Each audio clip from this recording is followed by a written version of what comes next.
we've had a pretty manic weekend, but that wasn't a weekend that featured any wrestling.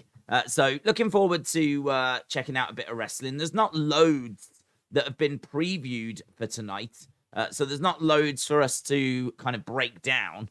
We do know that we're going to be getting the Usos going up against Elias and Riddle. That is going to be for the tag titles. So we know that we're getting that match.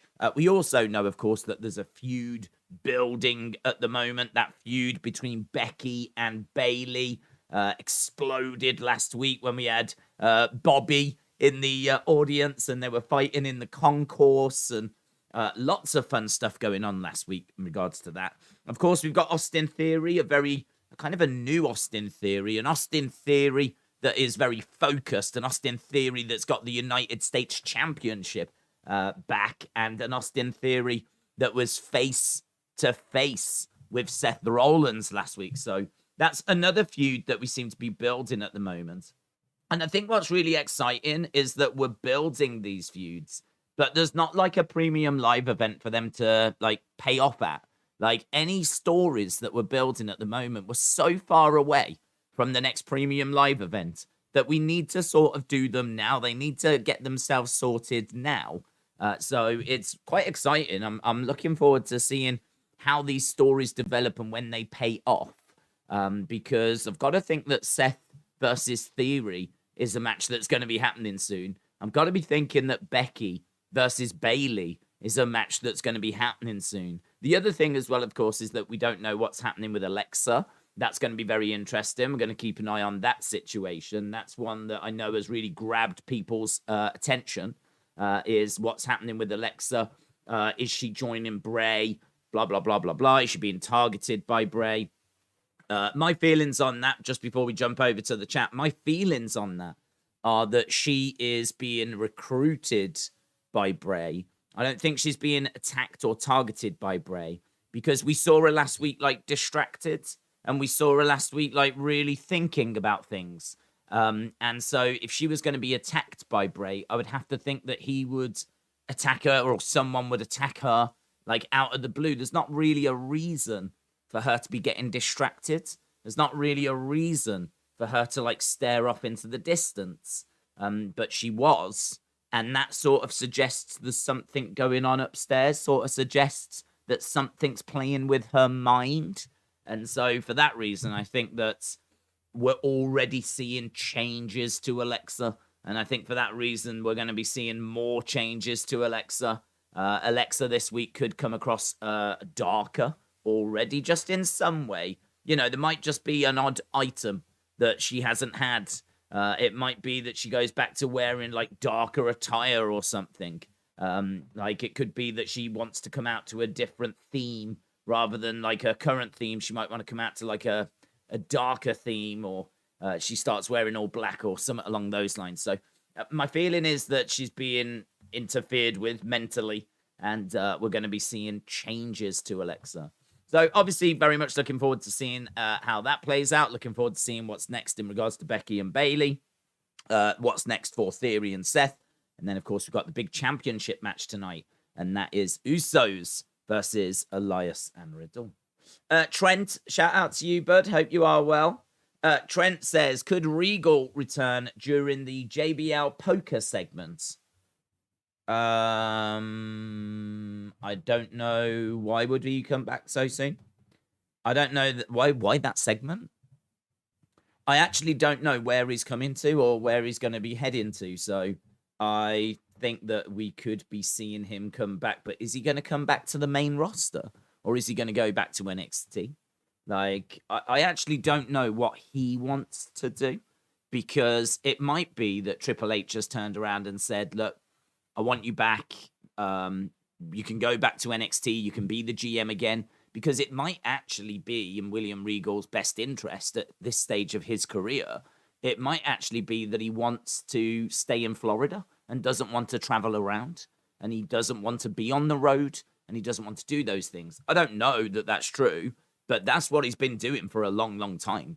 For a long time, he's just been in Florida, and he's just been doing the Performance Center, and he's just been like staying in Florida. He's not been needed to go on the road. And I must think when you get to like William Regal's age, I must think that being on the road is not something that you necessarily would want to be doing. So I must admit, when it comes to William Regal, I'm a bit torn as to what they're going to do with him. I think that they could absolutely say, do you want to come to the main roster and be a GM? Or we'll do something along those lines. They could absolutely put that offer to him, right? And use him in a bigger way, and he might like that responsibility. He might like being an authority figure on Raw and SmackDown, you know? Equally, they could turn around and say, do you want your old job back? Do you want to go back to NXT? Do you want to help Sean? Like, you know how NXT runs. And if we want NXT to have that black and gold feel again, because don't forget, that's on TV. NXT is on TV. NXT is a big deal. It's not just like a little developmental that's hidden away. Like, it's on TV. It's on USA Network. So if they want that to have a little boost, and if they want that to feel even more like black and gold, then it could be a case that they send him back there. So I must admit, I'm really torn as to how you use William Regal. And I haven't seen any rumors other than he is WWE bound as to how they're planning on using William Regal. So if I was going to bring him back, I would obviously talk to him and see what he wanted to do. So we'll have to, a bit of a boring answer, but we're going to have to wait and find out as to how they use William Regal. Hasib said, just quickly on the football, I want to get your thoughts on Brazil dancing. Have you got a problem with it? Keane and Souness say it's disrespectful. I don't have a problem with it. To be honest, I don't think it's disrespectful unless there's something I'm not aware of. There's only really one celebration that ever really bothered me, and that was, we've already mentioned it before, that was when the US scored against England, and was it Alex Morgan with the tea thing? Like, that felt disrespectful. I think she actually came out though and said that it wasn't a knock of the English, right? She wasn't like taking the mick by drinking some tea. It was it's a saying apparently, like in America or the kids today. I haven't got a clue, but apparently there's a saying, and that saying is spill the tea. Basically, that's the tea. So if you spill the tea, you're spilling the news, right? You're spilling the gossip, and so she was drinking the tea, I think, as a way of saying that she is the news, or she is the gossip, or this is the tea, or something like this. Problem was, like, it didn't come across that way, because, of course, you're playing England. We're sort of known for drinking tea. So to, like, celebrate by seemingly mocking the opposition in that way, I mean, it was very controversial. There was people on, like, both sides of the argument with that. I, not knowing, like, the context of if that is true, like spill the tea and all this kind of stuff. Not without knowing that context, just watching the game, it felt like she was mocking the England team, which there's really no room or need to do that. Do you know what I mean? Like, if you're the better team, respect. Do you know what I mean? Respect. And USA were at that point definitely the better team. Yeah. So it was kind of like, fine, you know, you lose, you take your losses well, you take your wins well.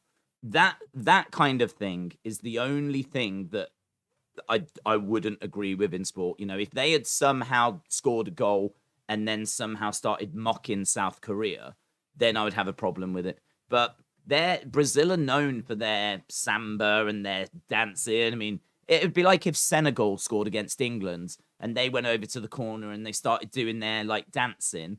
I wouldn't see that as disrespectful, because that's very much their culture. And they're celebrating and they're happy. And there's nothing derogatory to England. There's nothing derogatory to the other team. So for me, I wouldn't have a problem with the celebrating. I don't see that as disrespectful. Unless you're going to tell me there was something in there that was a shot at South Korea, for example. Unless you're going to tell me that, well, actually, they did this, which was really disrespectful to South Korea. Unless you're going to tell me something like that, and they were just celebrating, I have no issue. I have no problem with that whatsoever. So, no, celebrate your goals. I just think don't take the mick out of the other team, because, like, obviously, it's a pretty rough time for them, isn't it? Like, you know, if they're about to go out of a tournament, like, you see a lot of, like, you know, crestfallen people, heartbroken people. There was plenty of glum-looking faces in, like, South Korean face paint today. And I said at the time, there's nothing worse than being glum whilst you're wearing face paint. So, yeah, no, I don't have an issue with it. I can't say I'm surprised Roy Keane has, though. It's not really his thing, is it, Asib? Trent said, what do you think about Regal coming in and doing something to turn Butch against the Brawling Brutes, making him a singles competitor, and he could be his manager? No. I've just watched William Regal be a manager, and I didn't think it was very good. I don't think that's the best way to use William Regal.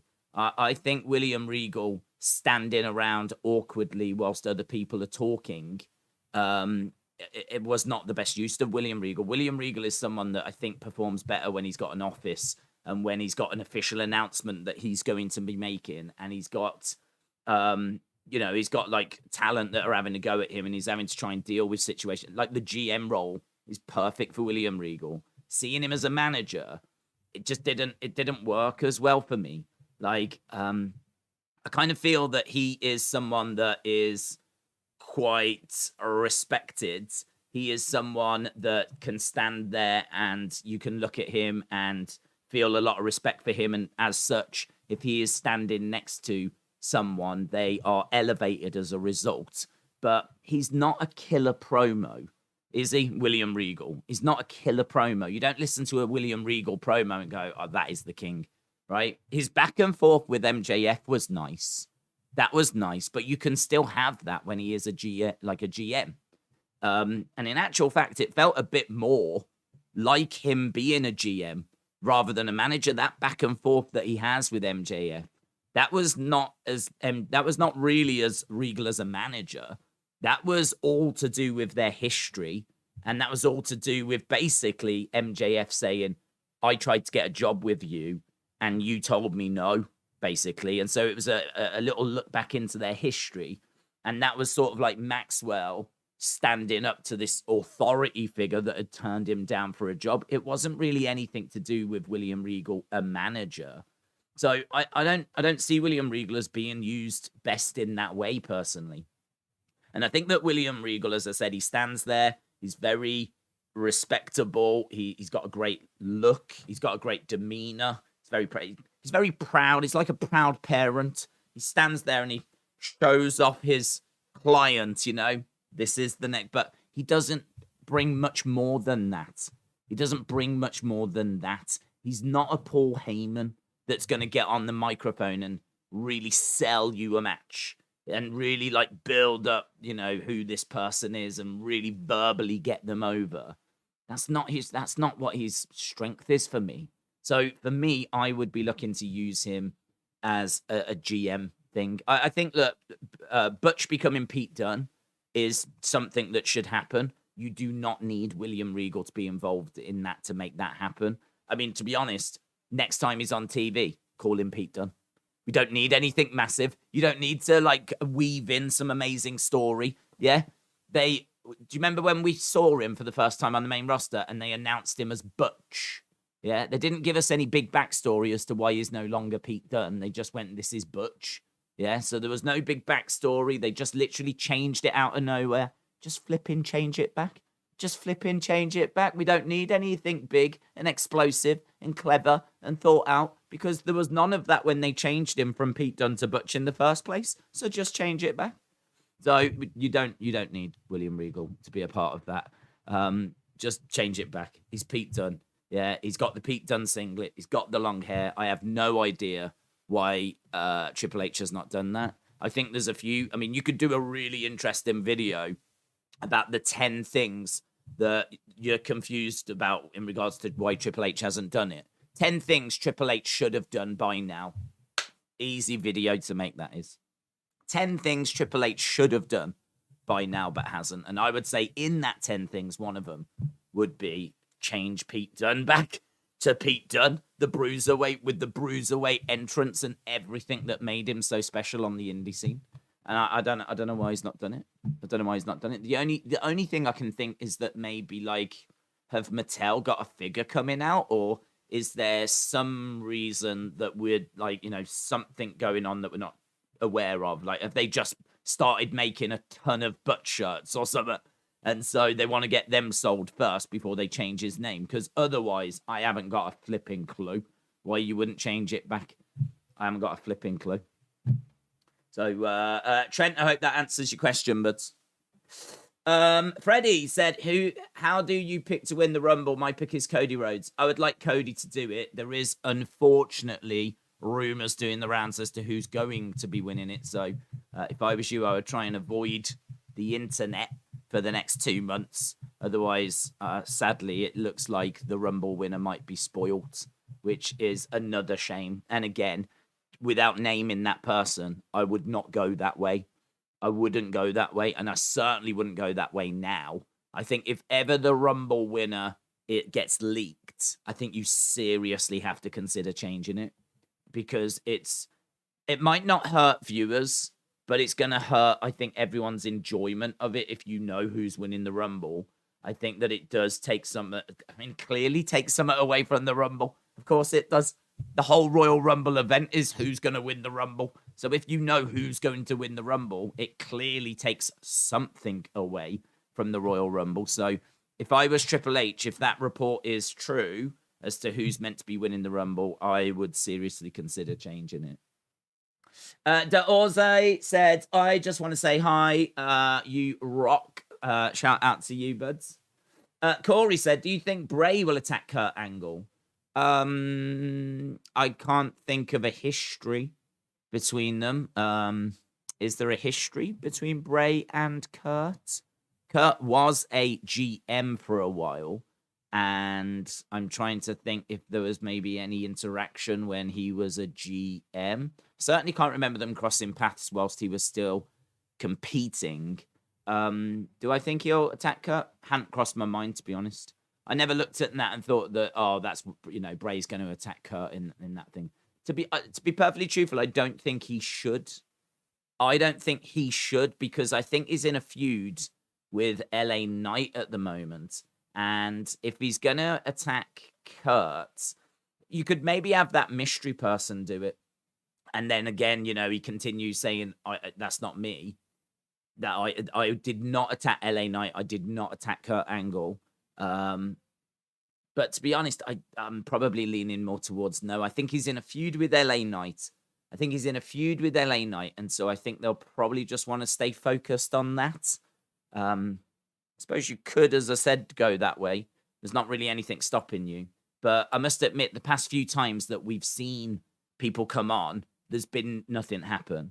I think a lot of people expected something to happen when DX had their 25th anniversary of being around, and nothing happened. There was nothing that happened. They just came out, they celebrated, and the show ended. So there was nothing that happened there. John Cena, do you remember when Cena came on to celebrate his, was it 20 years? Again, he came on. A lot of people thought something would happen. Nothing happened. Nothing happened when John Cena came on. Nothing happened when DX came on. So just using that as a kind of basis, just using that as a barometer, I wouldn't get too carried away with thinking something is going to happen with Kurt Angle, because there's been a few times recently when nothing has happened. So I think I'm leaning towards no, but it's not impossible, is it? Like, something could happen, but I'd be leaning towards no. There is a rumor. What a Vince move, says Mega Champ. Wrestling with Honey podcast. Shout out to you. So just showing some love. Elias was attacked by the Usos ahead of Raw. Well, funny you should mention this, because I just saw some news that apparently Drew is out of action, and he sent a tweet out. I did just jump onto Twitter to have a look and see what was being said about tonight's show. And it says here, Drew McIntyre, 2 hours ago, unfortunately, I am medically disqualified to compete on Friday. I don't like to miss shows, as everyone knows, but I promise I will be back soon. That's really interesting.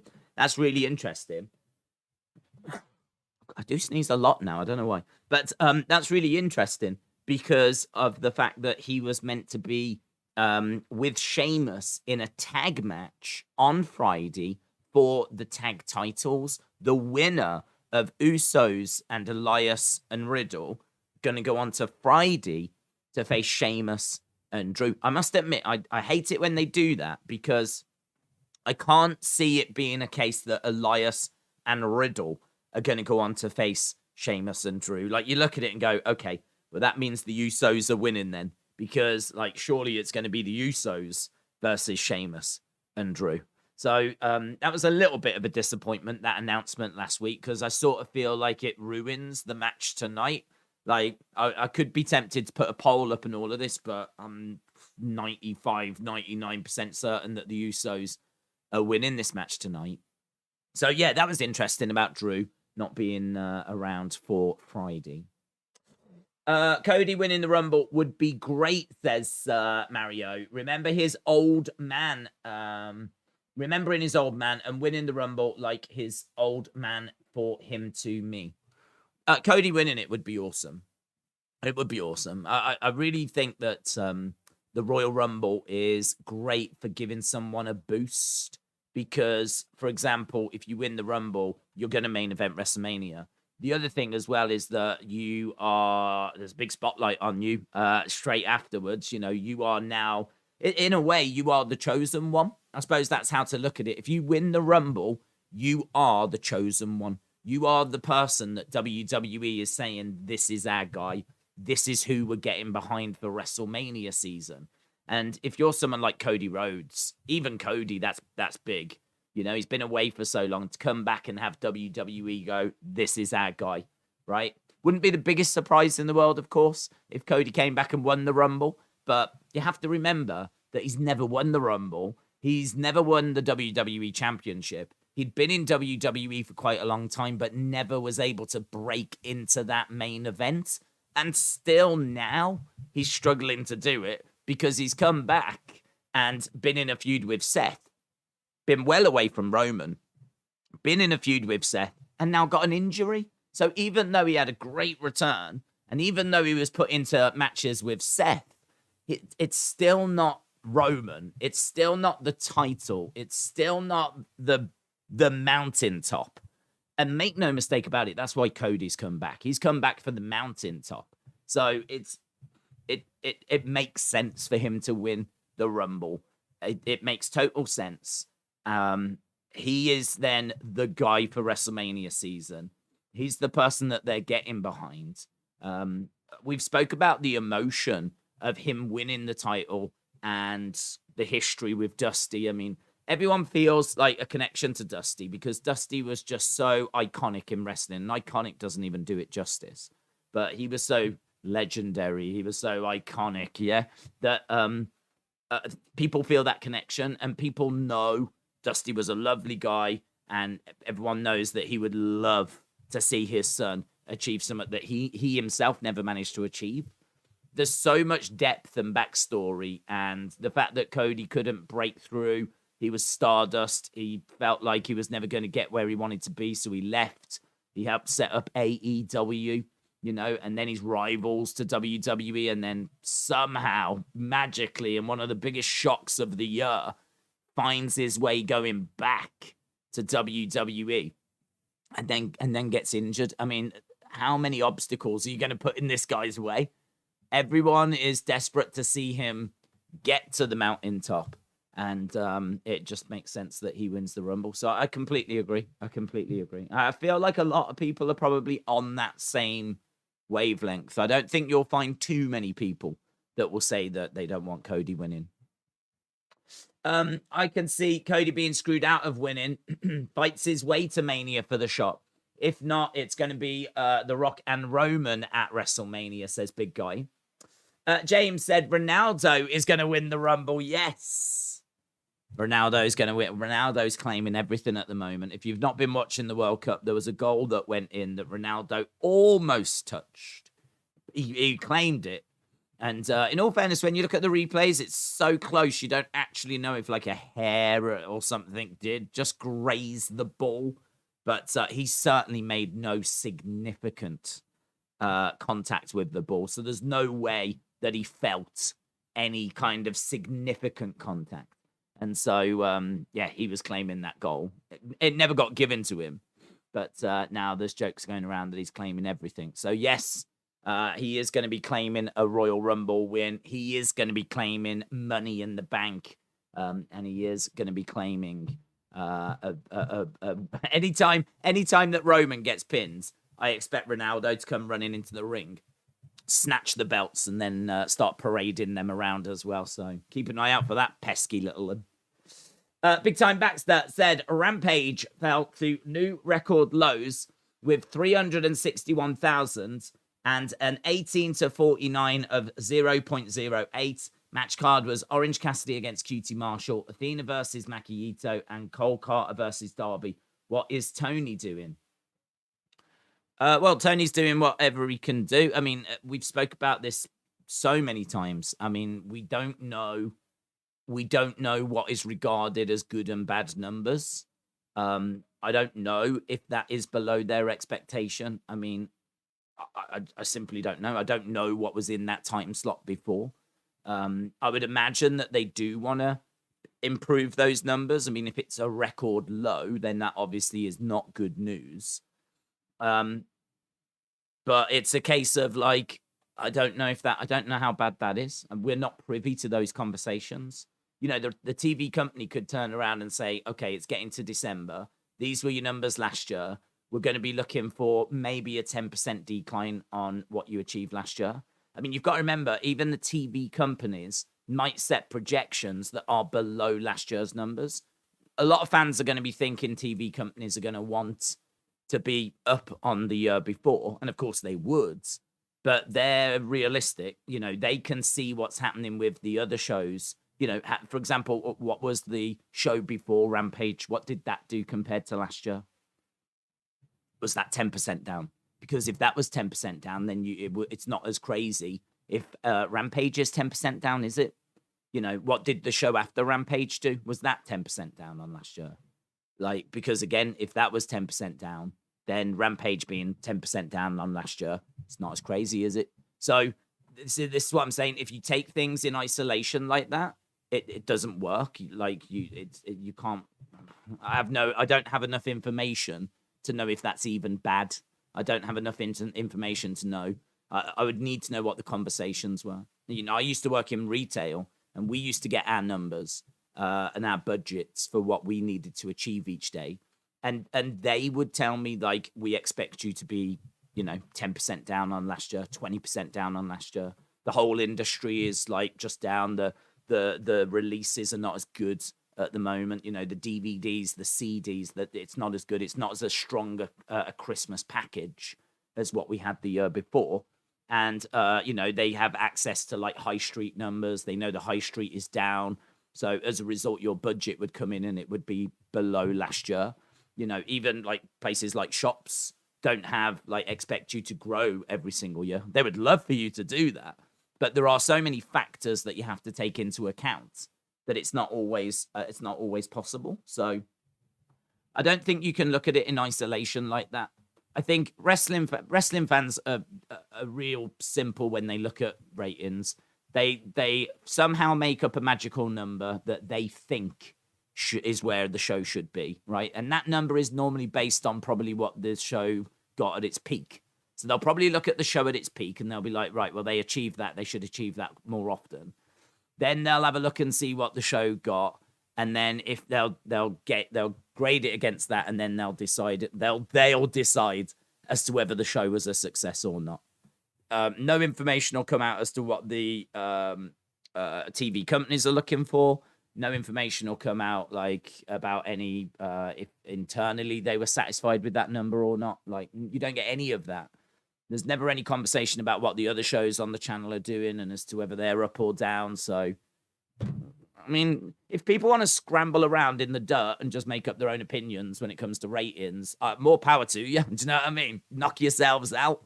But there's just nowhere near enough information there for me to get on board and say if that was good, bad, a mixed result. I have no idea. Mitchell said, what do you think of Cody winning the Rumble and challenging just for the WWE Championship, saying that's what he came for, and he also gets one belt off Roman? I wouldn't do it. I wouldn't do that because why are you not going for both? If you've got to beat Roman to get that one, why don't you have both? Just have both, and if you don't want it, surrender the others. That would make more sense to me. So you could say he could challenge Roman, go for the belt, and then he could get both belts and then surrender the one the next night and say, like, I cannot fight on both shows. Like, I've got a family.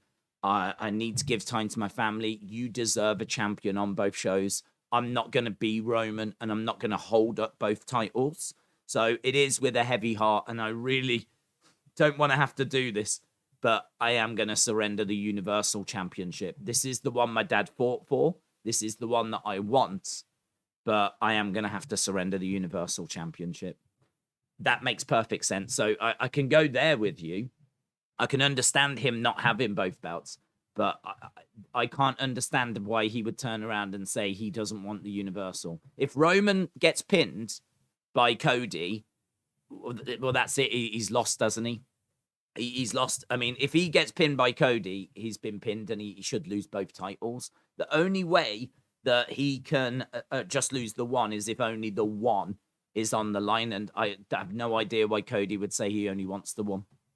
You know, for Cody to turn around and say, I'm only interested in that one. Why? It doesn't make any difference.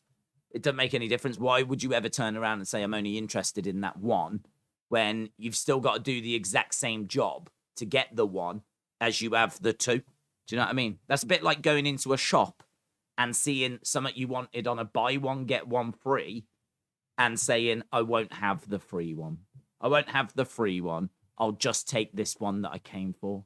But it's like, yeah, but you still got to pay the same amount. Like, you pay the same amount and you get two. Yeah. And you're saying that you don't want the free one. You just want to pay and just get this one. Like, I can't get my head around that. I would be confused as to why he's done that. And I don't think he'd be able to really. Just like if someone went in and got a buy one, get one free and turned the free one down, I would be confused by that. And you would have to explain it to me. So I wouldn't go that way personally, because I think there's probably a better way of explaining it. There's probably a better way of going about doing that, you know? I really like the idea of Roman defending. Like, they could say to him that he needs to defend both of his titles. So he says, well, I tell you what, I'll defend the Universal title on SmackDown, and I'll defend the WWE title on Raw. Lovely. Yeah? Lovely. Done. And so what could happen then is he could defend the Universal on SmackDown. He defends it against Sheamus, and Sheamus is unsuccessful. And then he goes to Raw, and he's going to defend it against Kevin Owens. And then we see that Kevin Owens has been beaten up backstage, right? And we see Roman just laughing his head off, just being like, well, you know, looks like Kevin's not going to fight for the Raw Championship, does it? Looks like I'm without a challenger. So thanks a lot. And so he heads towards the car. And the Usos, the Bloodline, are with him. They're heading towards the car. Adam Pearce can come up to him and go, whoa, whoa, whoa, whoa, whoa. Oh, whoa, whoa, whoa. I can't prove that you're behind the attack tonight. I can't prove that you took out Kevin Owens. But what I do know is that you have still not defended your title. And so as a result, on the 28th of January at the Royal Rumble, you will defend the WWE Championship in the Rumble match. Boom. Done. Thanks a lot for coming. Makes total sense. I understand as to why both belts aren't being defended, because one has already been defended on SmackDown. I understand why Kevin Owens couldn't get into the match because the Bloodline beat him up. I understand, like, that Roman's not going to be happy with that, but he's being forced into it by Adam Pearce. Tick, tick, tick, tick, tick, tick, tick, tick, tick. That's a clean, understandable way, like, as to why you would go down that path for me. It doesn't have to be that, but my point is that's an example as, like, where I think you tick every box. You tick every box. Everything's great. You could even reward Kevin Owens by giving him the number 30 position or something. You know, sorry that you got beaten up. Sorry that your one-on-one chance was denied, but we're not going to let Roman get away with it. And as a, you know, as a little something, here's the 30 position. Oh, and Roman, you're number 1. Boom. Lovely. Thank you. So I'd look at something along those lines. Jaden said, how do you do Cody Roman and Rock Roman? Those both would be great matches. I wouldn't do those at both matches at WrestleMania. I don't agree with doing 2 Roman matches at WrestleMania, because for me personally, I think that's overexposure. I think that to have Roman wrestle twice, one on the Saturday, one on the Sunday, is first of all a bit risky, because if he gets injured on the Saturday, you're completely screwing yourself out of the Sunday match, right? And that is a big risk. If you're gonna do Roman versus The Rock on Sunday night, you only do Roman versus Rock. Can you imagine how nervy it would be to watch Roman in action on Saturday, thinking one injury is going to wipe out the main event of WrestleMania? So from that point of view, it just strikes me as stupid, right? The other thing as well is that, like, there's ways that you can get one belt off Roman. We just did an example as to how you can get a belt off Roman. You don't have to go that way, but there's other ways that you can do it. And so I would get one off, put it onto someone else, and Cody go after that one. You can always have Roman goading Cody, saying, "You're not the real champion. You're not the real champion." Like, that would be an amazing segment to have Cody as the WWE, Roman as the Universal, and then there's an interaction where, Roman wants the other champion to acknowledge him. He wants the other champion to understand that he is below his level. And of course, Cody's not going to do that. But I like the idea of Cody getting to the mountaintop. And even though he's at the mountaintop, there's still another level to go. It turns out that when you get to the mountaintop, turns out that there's a flipping another little bit that you've got to climb up. So I love the idea of Cody getting to the mountaintop, and then he still gets ridiculed. And he's still being, like, spoken down to. This time by Roman, who's the Universal Champ, undeniably the face of WWE. And Cody then has got in his sights, knows that, well, if I am going to be the man, if I am going to be the person that is going to be taken seriously, and I am going to be able to say that I won this title and I was the man, just like Hulk Hogan, just like Stone Cold, just like John Cena, yeah, just like these people, I know I have to beat Roman. And you can then set up a monster Cody versus Roman match later, like, say, SummerSlam maybe. You could do Cody versus Roman. And it wouldn't even matter so much if Roman had his Universal when they fought. It's not like we have to do title versus title or anything like that. Like, if Roman does lose the Universal, he's still the face, isn't he? Even if he loses that belt, he's still going to be the face. You could do Universal versus WWE. You could do that, and you could even do it whereby, like, there's a stipulation where if Cody wins, he doesn't get the Universal. Maybe Roman's not interested. Maybe Roman's not interested in Cody. He's happy to lay into him and goad him, but he's not interested in giving him a match. And Cody is so desperate for it. The stipulation could be that if Roman wins, he gets Cody's belt. But if Cody wins, then he doesn't get the Universal, but Roman has to acknowledge him or something like this. Like, you could go that way. Cody could even say, "I'm not interested in the Universal," right? "I'm not interested in the Universal. But what I do want, because there's something more important to me, I want you to acknowledge me if I win at SummerSlam." And so you do, title versus acknowledgement or something like that. And that could be, like, the backstory to that, I think, would be so interesting. I think that'd be a really interesting story. Because it makes perfect sense what Cody is looking for. And it makes perfect sense that Roman wants to, keep himself as the face of the company, keep himself as the guy at the top. And, Roman, I expect him to beat The Rock if he goes up against The Rock. And I think that you could do that match and Roman could end up losing. And then he has to acknowledge Cody. And in all fairness, he would still have the belt as well. I mean, obviously, he would lose the belt shortly after to somebody, but because by that point we've weakened him a bit there, to be honest. That's the only downside with that plan, is that if Roman does get pinned and loses like that match, he is a bit weakened then. He's not the unbeatable force that he was before. And so I think you'd probably look to get the title off him shortly after that. So, and then like that would be the end of his run. But to be honest, if we're getting to SummerSlam, we've broken through 1,000 days. And that's something that I've always been hoping that we see with this Roman title reign, is that we get to 1,000 days. So I think we've still ticked a lot of boxes there. Monster career-defining victory over The Rock. Historical title run.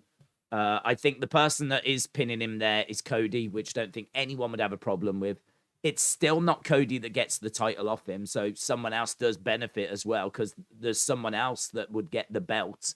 So actually what we're doing is we're giving Cody the pin and the push and making him the man. And we're then also giving a little boost to someone else, because someone else can actually end up getting the Universal off Roman. So I really like that approach. I think that ticks a lot of boxes, but I don't know. I mean, this is all just fantasy booking stuff, isn't it? This is all just fantasy booking, and like, it's not going to go that way. It's not going to go that way. You know, they'll end up doing something completely different, but yeah, it's fun to kind of dig into the weeds sometimes, isn't it? Big Time Back said, if Roman loses the title, what does he do next? How do you top that run? If Roman loses the title, what does he do next? I would imagine he goes on a long break, to be honest. Roman is someone that tends to have a little break just once in a while. I mean, obviously he came out and spoke about his struggles with, was it leukemia, I believe? I want to make sure I get that right. And so he is, I don't know where he is in regards to his health. Obviously he is, we think, got like a weakened immune system to the average person. Obviously his family's going to mean a lot to him. And I would imagine he's probably going to want to take a bit of time away after being on the road so much. And granted, he has little breaks anyway. I mean, we do go a few weeks without seeing him sometimes. And he's working that like reduced schedule. But I wouldn't be surprised if he just popped away for a month or so, recharged the batteries and saw his family and all that kind of stuff. And really, it does allow some other people to get a bit of like breathing space. It does allow the likes of Cody to establish himself with, say, Roman not around, and it would allow someone on SmackDown to establish themselves with Roman not around. And also it allows people like Gunther to really step up and then become the monster heel. You know, at the moment, Roman is the big heel, but like Gunther could then step up and like fill that role. And so it sort of just helps things if he does just take that step away.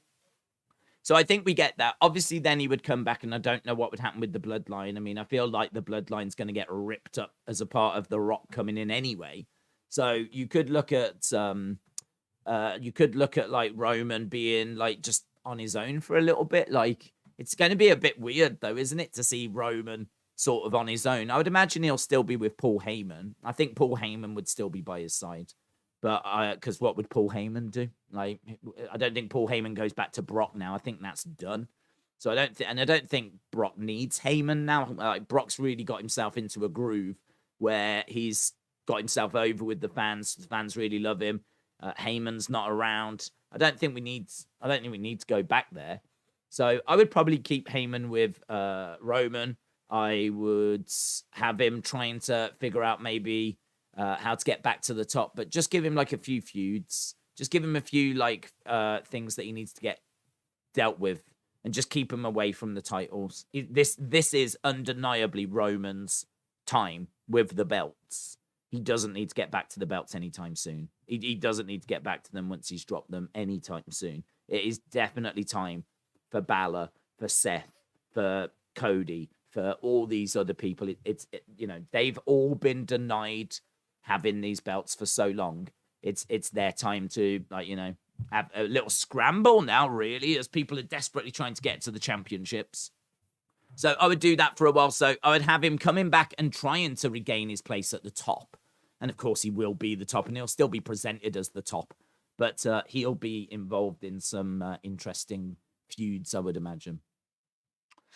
Mitchell said, I would say after The Rock, he goes against Solo, because he finds out Solo was sent by The Rock to report on the bloodline, and it would elevate Solo. Yeah, I don't mind that. I don't mind that at all. I think that you have seen Solo just kind of being very quiet, keeping himself to himself. So there is every chance that he is there to help Roman. He'll always help, but he's there, as you say, reporting back. So makes that all adds up, makes sense. And Roman will feel like he was betrayed. Might even feel like Solo never really had his back, even though he did. But, you know, the reasons why he had his back wasn't for Roman. It was for reporting back to the family type thing. So, yeah, I don't mind that at all. And I actually think a Solo Roman feud would be very interesting and could really help elevate Solo. And I feel like Solo does need a bit of work doing, because I like that he doesn't get sucked into the comedy stuff. I like the fact he's being presented as like serious, standing there with his arms folded. I think the problem that I've got with Solo is visually he's not very impressive. Like he's not super tall. He's not super jacked. He's a little bit more stocky and a bit more Umaga, but he doesn't have the size of Umaga. And of course, he doesn't have the size of Yokozuna. So he's kind of like this guy that's just a bit average. Like he's just a bit average. Like you put Roman next to him and he looks a bit small. He's not as jacked. He just doesn't have a look to me. He doesn't have a look, and I think that's a problem. I like the Street Fighter thing that we've got going for him. You know, that he is the Samoan Street Fighter. Love that. Love the fact that he's not joining in with the comedy stuff and we're keeping him serious. Love that. But I do feel like we're going to need to do some work to kind of really get him going. He's someone that you could see going after a mid-card title, but he's not someone that I see like Solo's going to kill you chant breaking out. Do you know what I mean? Like, I don't think anyone looks at Solo and sees him as this like killing machine.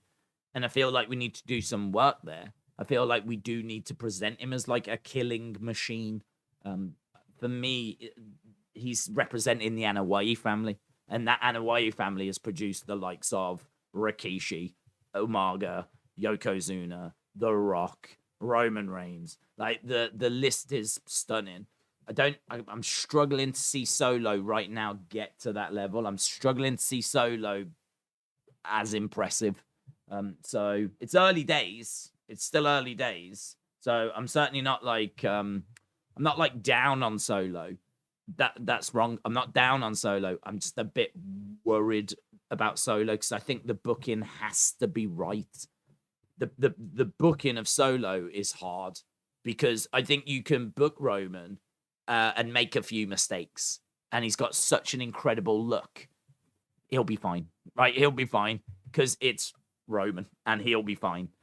With Solo, I'm not as convinced. I'm not as convinced that you can make those mistakes and it'll just work out and it'll be fine. Because I feel like you have to do. I think because he hasn't got the look, the booking has to pick up some of the slack, and so like you've got to make sure that's bang on. So I like that Roman and Solo in a feud with Roman helping to get Solo over as a killing machine. I like that. Do you think that Solo dethroning Sami dethroning Roman or Cody dethroning Roman would make a bigger impact? I mean, I really like Sami dethroning Roman. Really like that because I think Sami's got some organic, and I think the WWE fans would really love to see Sami with the title and Sami being the one to do it. We've told that kind of booking before and done that story before where you've got Roman down in the one corner, you've got Sami down in the other corner. It's like Usos have been dealt with, Solo has been dealt with. Kevin Owens is run down and is telling Sami to go for it, Sami. And Sami is in one corner getting up, Roman's in the other corner getting up, and like you can just see it in your mind, like who hits their move first. Does Sami hit the haluva or does Roman hit the spear? Or does he hit the Superman punch? Like who's going to hit the kill shot? And that moment, you can see the crowd on their feet. You can hear the noise. You can hear them going crazy for Sami. Like WWE are masters of delivering those moments. They're masters of delivering and crafting those types of moments and getting the crowd to that kind of fever pitch. They know how to do it. They've done it time after time after time. And I think that Sami is definitely worthy because of how over he's gotten of a moment like that. And I think you think about the work that Sami's been doing, and you think about Usi, and you think about how just organically over he's gotten. I would love to see that. I don't believe they're going to do that, though. That's the only problem, because I think that they're probably going to have him go after the tag belts with Kevin. That's something that's been spoke about on the channel a lot, and I agree. I think that's probably the direction they're going. And I think that's a real shame, personally, because I know the tag belts are meant to be important, but they're not. And part of the problem is you just don't have many credible tag teams. And so you're not getting big, incredible matches with the Usos. Like the Usos against Brawling Brutes. I mean, it's fine, but it's not the Young Bucks versus FTR, right? It's not like we don't have a tag division like that. I mean, don't forget, like, we know Butch as Pete Dunne, and him and Ridge Holland have never really been a partnership. It's only since they've been on the main roster they've been together. And, you know, Butch is a character which I think we still sort of scratch our heads at. And I like the Brawling Brutes, but I would say they're a bit flawed. And I would say that it's kind of hard to, like, really get behind them and really root for them when you've got Butch and everyone wants him to be Pete Dunne. And I want him to be Pete Dunne, and Pete Dunne is awesome. And I don't know that Ridge Holland has ever really grabbed people's attention as being, like, you know, this great wrestler. And so, yeah, I don't know. I look at Brawling Brutes and go, And then, like, who they facing tonight? Elias and Riddle. Well, how long have they been a tag team? 5 minutes, right? 5 minutes. And then on Friday, they have to fight again against a cobbled together team of Drew and Sheamus, which is certainly credible, but it's not a proper tag team, is it? So I just look at, like, some of the tag division and just think that it's going to take a long time to build that up and actually get a good, strong, credible tag division that's got teams that you're like, oh my God, I can't wait. You imagine Usos against whoever, right? Do you know what I mean? Like, I feel that we're missing that in the tag division. So as much as Sami and Kevin joining up together and winning the tag belts would be a nice moment, and it would, and the crowd would be going crazy, doesn't really fill me with the same level of excitement, nowhere near the same level of excitement as seeing him dethrone Roman, for example. So, again, there's just a bit of work that needs to be done there. They've got a lot of tag teams. I mean, you can sit there and go, well, they've got the Viking Raiders, they've got New Day, they've got blah, blah, they've got blah, blah, but they're not massively over, these teams. New Day is stale. Viking Raiders have only just come back, and they've been away for a long time, and they're trying to repackage them, and I like the addition of Sarah Logan. So I feel like the Viking Raiders could definitely get somewhere, but it's a bit soon since they've kind of gone away and done those vignettes and now come back in. So I'd say it's a bit soon. Hit Row are flat. I don't think anyone's really into Hit Row. Los Lotharios have gone missing. Who else is? The Street Profits have just come back, and we've seen Street Profits Usos. That was all right. Street Profits are credible. Street Profits have been together a long time. They're a proper tag team. I think when Montez goes and starts his show with Bianca, they'll get even bigger. So I like Street Profits. I'd put a tick next to that one. But as we said, we've seen that feud. And I don't think there's really many teams else that you can add to that list, like along the lines of Street Profits and Usos. I think if you go down the list, there's a fair few teams, but there's a lot of problems in that tag division. So, yeah, I don't think that you're going to be getting Sami getting that victory, unfortunately. Roman has defended a championship in the Rumble match. We don't need that again. He was number one, says Jim. Well, I disagree. I think that it's if you book the story, it makes sense. I think I'm right in saying when he did it last time, he was a face. This time he would be a heel. Last time he was being screwed out of it by Triple H. So it was, God, what year? 2016. So we're talking about something that happened 6 years ago. Talking about something that happened when he was a face rather than a heel. If you'd be doing it as a way of getting one belt off of him. You'd be doing it as a way of trying to get a belt off of him so that he doesn't have to fight twice at WrestleMania. So as a means to achieving that, I think it's perfectly acceptable. Do you think part of the problem with tag teams, says Ian, aka UK Vampire, do you think part of the problem with tag teams being stale is that there isn't anything to go for because the only team worth fighting, and they can't do 2 matches a week every week? Well, to be honest, I don't think you need to do 2 matches a week every week. What I think you need to do is you need to have the Usos going to both shows and, like, you know, running their mouths. I think part of the problem is that your tag champions are lackeys to Roman. They are the tag titles and the tag champions are not, they're not the focus. The focus is the bloodline as a collective and more really Roman above all of that. Like, the tag champs are being used to bolster the WWE and Universal champion. So they are sucked in with his stories. They're sucked in with the bloodline. It makes them big, in all fairness, because they're being used in big, like, moments that no one can deny. You could put the Usos up against any WWE tag team in history, and it would feel monster, right? Because the Usos are a made team. But I think the problem is the focus is not on the tag belts, and the focus isn't really on them.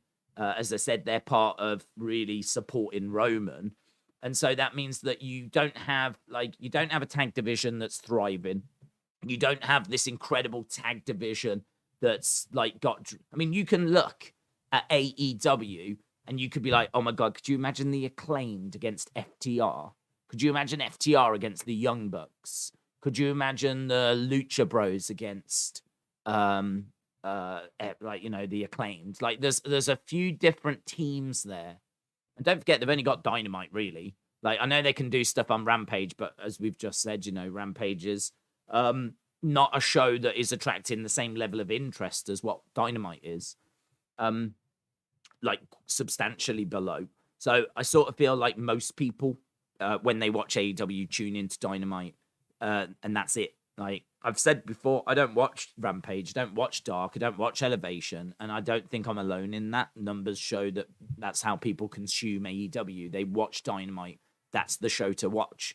So because they've only got a 2-hour show, each week, they don't really need like loads of tag teams. They just need enough big tag teams, big teams to kind of have an interesting tag division. And I would say their tag division is in a much healthier place than WWE's, and WWE have got a lot more TV time. I don't mind having one set of belts and one champion, and them like having a feud on Raw for a little bit and then going to SmackDown and feuding over there. The bigger problem is those teams aren't there. The teams just aren't there. If they go to Raw, who are they feuding with? If they go to SmackDown, who are they feuding with? Like, the Usos don't need to be around for there to be a healthy tag division.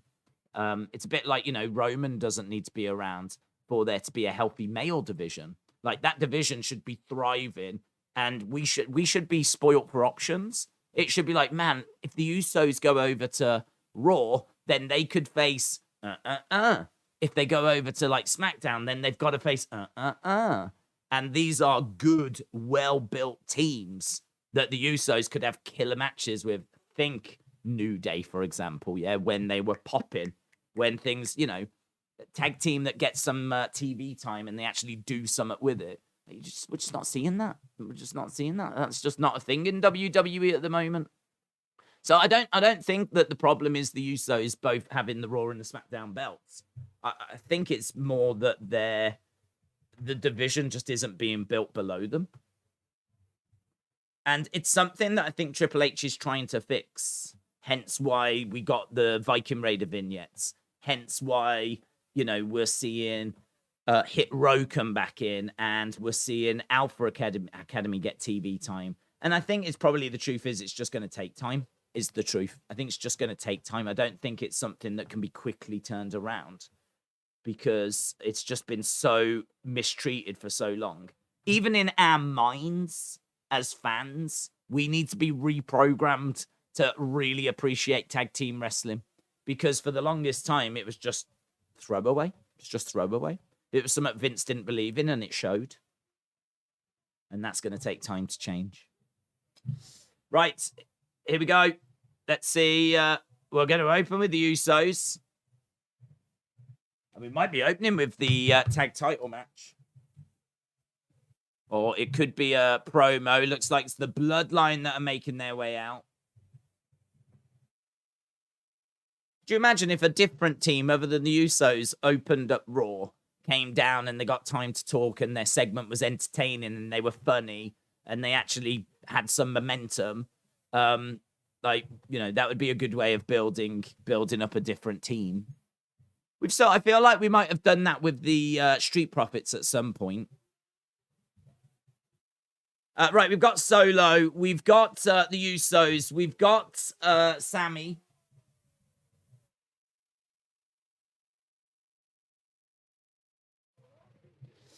I can't wait to see if Alexa does anything during the triple threat, says Alexa Bliss Gamer. Alexa Bliss Gamer, shout out to you. Hope you're well. Right, are we feeling oozy?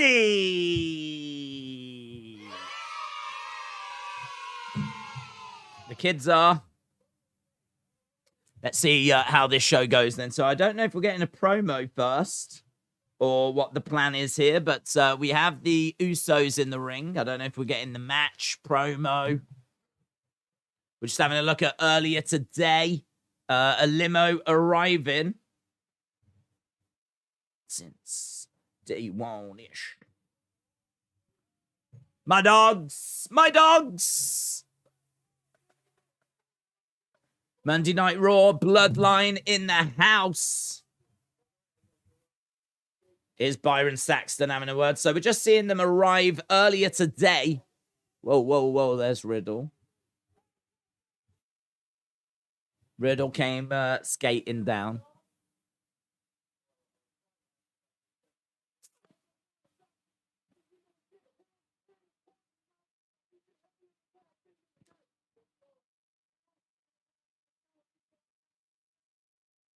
Riddle and Elias want to challenge us. And there's Elias. Elias has stepped out. Strike by Solo. Elias is being kicked, beaten up. Elias is down. So Elias getting thrown into some railings. So Elias has been attacked backstage.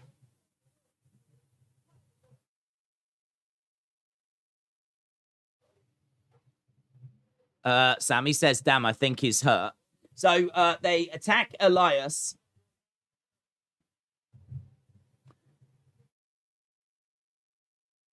Okay, we're in the ring with the Bloodline. Who do you think will dethrone the Usos? It probably will be Sami and Kevin. Probably will be that.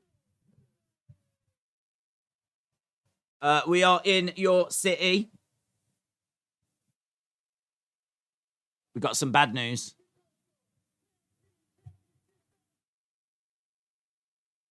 I like his cap. He's got a BL. Looks like it's written in like paint and it's like running down. It's like a new Bloodline design. Okay, so the Usos say bad news. There's not going to be a match tonight. Elias has been beaten up. Look at the bright side. Matt Riddle won't be humiliated tonight. So is Riddle going to find a new partner? Or do you think Elias will... They're not going to get Ezekiel, are they?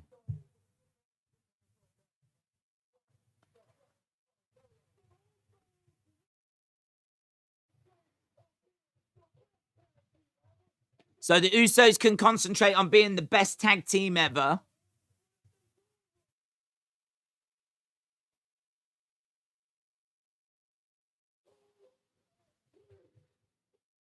Every tag team in that locker room, they the twos, we the ones. Scott said, this is interesting. Here's Riddle. Keaton says, Randy. You missed the super chat. Oh, I'm sorry. Let's have a look. Ethan, shout out to you. Give me a second.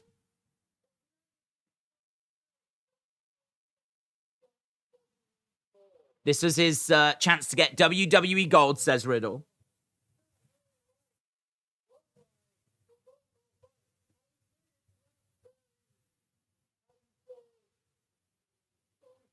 It's not very oozy, says Riddle. Yo, yo, yo, yo, yo, yo, yo. Here's Sami. My dog. Sami and Riddle back and forth could be fun.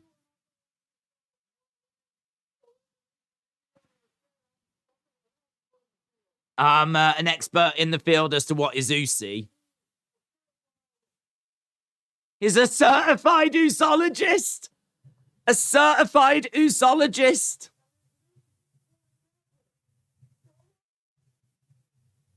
Oozy. Solo is oozy.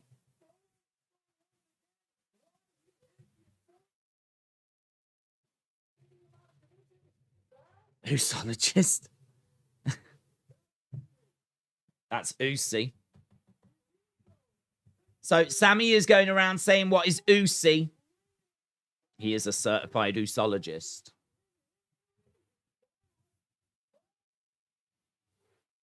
Oozy. The crowd are chanting oozy. Oozy.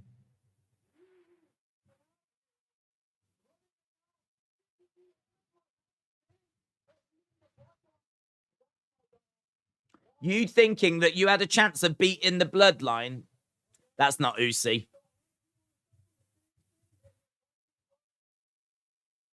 So he tells him to turn around and go away. Oosology.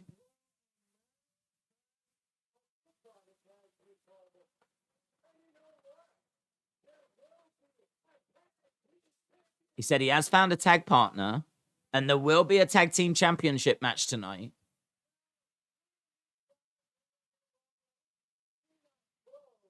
Me and this guy don't get along. But we both hate the bloodline. Is it Owens? It's Owens. Owens. Well, isn't that interesting? Kevin Owens is going to be the new tag partner of Matt Riddle. Here's Owens. Owens making his way down to the ring. So I think we're going to be getting this match now, you know. There's a referee in the ring, so it's going to happen now. It's going to be the Usos versus Kevin Owens and Matt Riddle. That's an exciting way to start the show. It's an exciting way to start the show. Definitely down for that. So, yeah, no time to prepare. No time for the Usos to get ready for this replacement.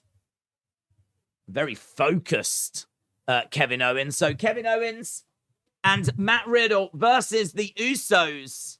That match is taking place right now. We are opening Raw with that right now. Kevin Owens and Riddle. Nice. I like that. Didn't unexpected. Didn't expect things to take a turn in this direction. Down for this. Right, Ethan, and I did see that William typed this out as well, so shout out to William. I did notice William typing a comment out that's not offensive. I will always notice. So, William, shout out to you. But Ethan said, can we see something from Alexa tonight? Plus, Elias was attacked earlier. So, yeah, that Elias thing has obviously paid off, which is interesting. Alexa, can we see something from her tonight? Definitely. I think she is a big talking point. Owens screaming. I think we're about to go to commercial break. We do. Yeah, Alexa is a big talking point on this show. She is clearly going through something. There's clearly something mentally happening. She was very distracted last week, kind of staring off into the distance. So it does feel like we are going and heading in a direction where she is going to be joining Bray. I don't think if she was going to be getting attacked by Bray that she would be I feel like the attack would happen, and I don't think she would necessarily be acting as different as what she is. So it does feel like she's more joining Bray rather than going to be attacked by Bray. There's even a thought doing the rounds that Alexa could be the one behind the mask that's attacking LA Knight. It's a fun thought, to be honest. I've been sent that on Twitter. It's a fun thought that she could be already with Bray, and it might be her that's behind the mask. So, I don't know, to be honest. I don't know quite how this is going to play out, but I do definitely expect to see her, and I definitely expect the logo to be around. To be honest, I would like to see her changing in some way. I would like to see her getting a little bit darker with her attire, or maybe putting on some, like, face paint. Imagine if she had, like, some face paint on or something that was kind of dark and sinister. And, like, you could have Bianca going, "Is everything all right, girl?" Like this, and Alexa be like, yeah, no, I'm fine. And then, like, Bianca starts talking, and she just sort of, like, drifts off again. Like, you could do some really interesting stuff with Alexa, and I feel confident that they will. To be honest, I think that they know what they're doing here. So, yeah, obviously, all eyes on the Alexa segment. I would be shocked if we get Alexa and she's normal, nothing happens. There's no logo, and that's it. Like, nothing happens. I'll be shocked if that's the case. So, Ethan, shout out to you. I can't see Riddle winning this match, says Elizabeth. Sami says, WTF when Owens came out. I was lip reading, said Linda. The other night, Rhea versus Asuka and Io, says Lady Noir. Other one tonight is Rhea versus Asuka versus Io. Got you. Anthony said, Kevin Owens is going to beat the Usos. Marlo said, Alexa's brain is breaking. How sad. Days, I'm hungry. Can you make something to eat, says Marveland. To be honest, I don't think we've got anything in. I did have a rather lovely dinner earlier. Had steak. But to be honest, I don't think there's anything else in the house now. I was so hungry. I hadn't eaten all day. And it's such a shame because I was like, okay, I woke up, hadn't had anything to eat, did the first World Cup game. Then as soon as that finished, I was like, okay, I'll have something to eat like between the games. And that first game went to extra time and went to penalties. And I had literally about 15 minutes before the next game began. So I was like, oh no, I'm not going to get a chance to have anything to eat. And I didn't. So I went into the second game. So I made sure to have something when I finished that one. So, yeah, 2 World Cup games today and a little bit flat, to be honest. I think today was one of the weaker days of the World Cup because, I mean, we got penalty shootout. That was interesting, but, I mean, Japan was so poor that there was not really much drama there. But we did get the penalty shootout. So I suppose there was that.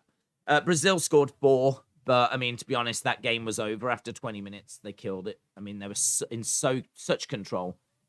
We were honestly wondering if it was going to be 6, 7, or 8. So, Brazil storming through to the next round. And Croatia getting past Japan. So, but tomorrow should be good. Looking forward to tomorrow's games. They should be good in the World Cup. And, of course, this weekend, we start with the quarterfinals. Right, we are back from commercial break then. So the tag match is underway. We're 15 minutes into the show. If you are joining us, Elias was attacked. And he has been replaced by Kevin Owens. So we've got Riddle, we've got Owens. I'll tell you what's quite interesting. This is, to my knowledge, the only match that was announced outside of Asuka, Rhea, and Io, you're telling me. So I'm not aware of what else the rest of the show is going to have for us. I don't know what else to expect. I don't know. I could go on to like Fightful and have a look, but that would ruin it, wouldn't it? I'm not going to do that. So right now we've got Riddle over against the ropes, kicked there by Jimmy Uso. Jay in the ring, and they're throwing up the wands.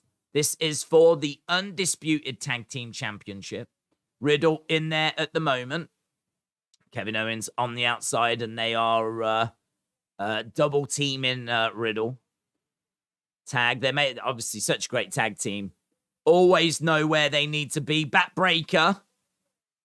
Jay, and down comes Jimmy.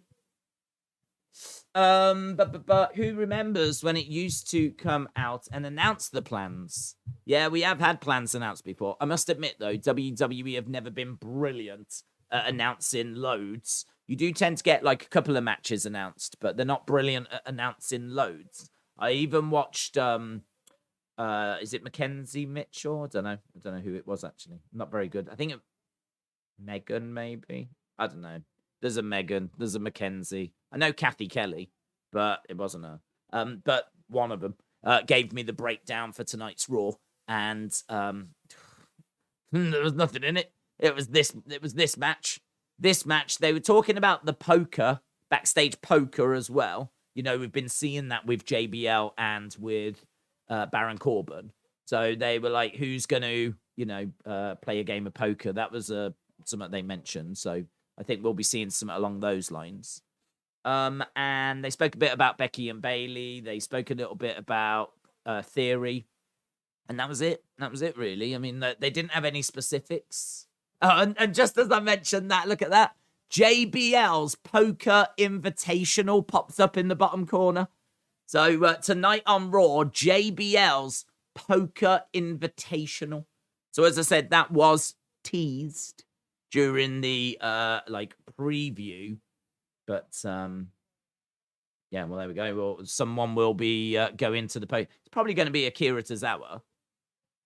I think for some reason Baron Corbin seems to be in a feud with Akira Tozawa at the moment.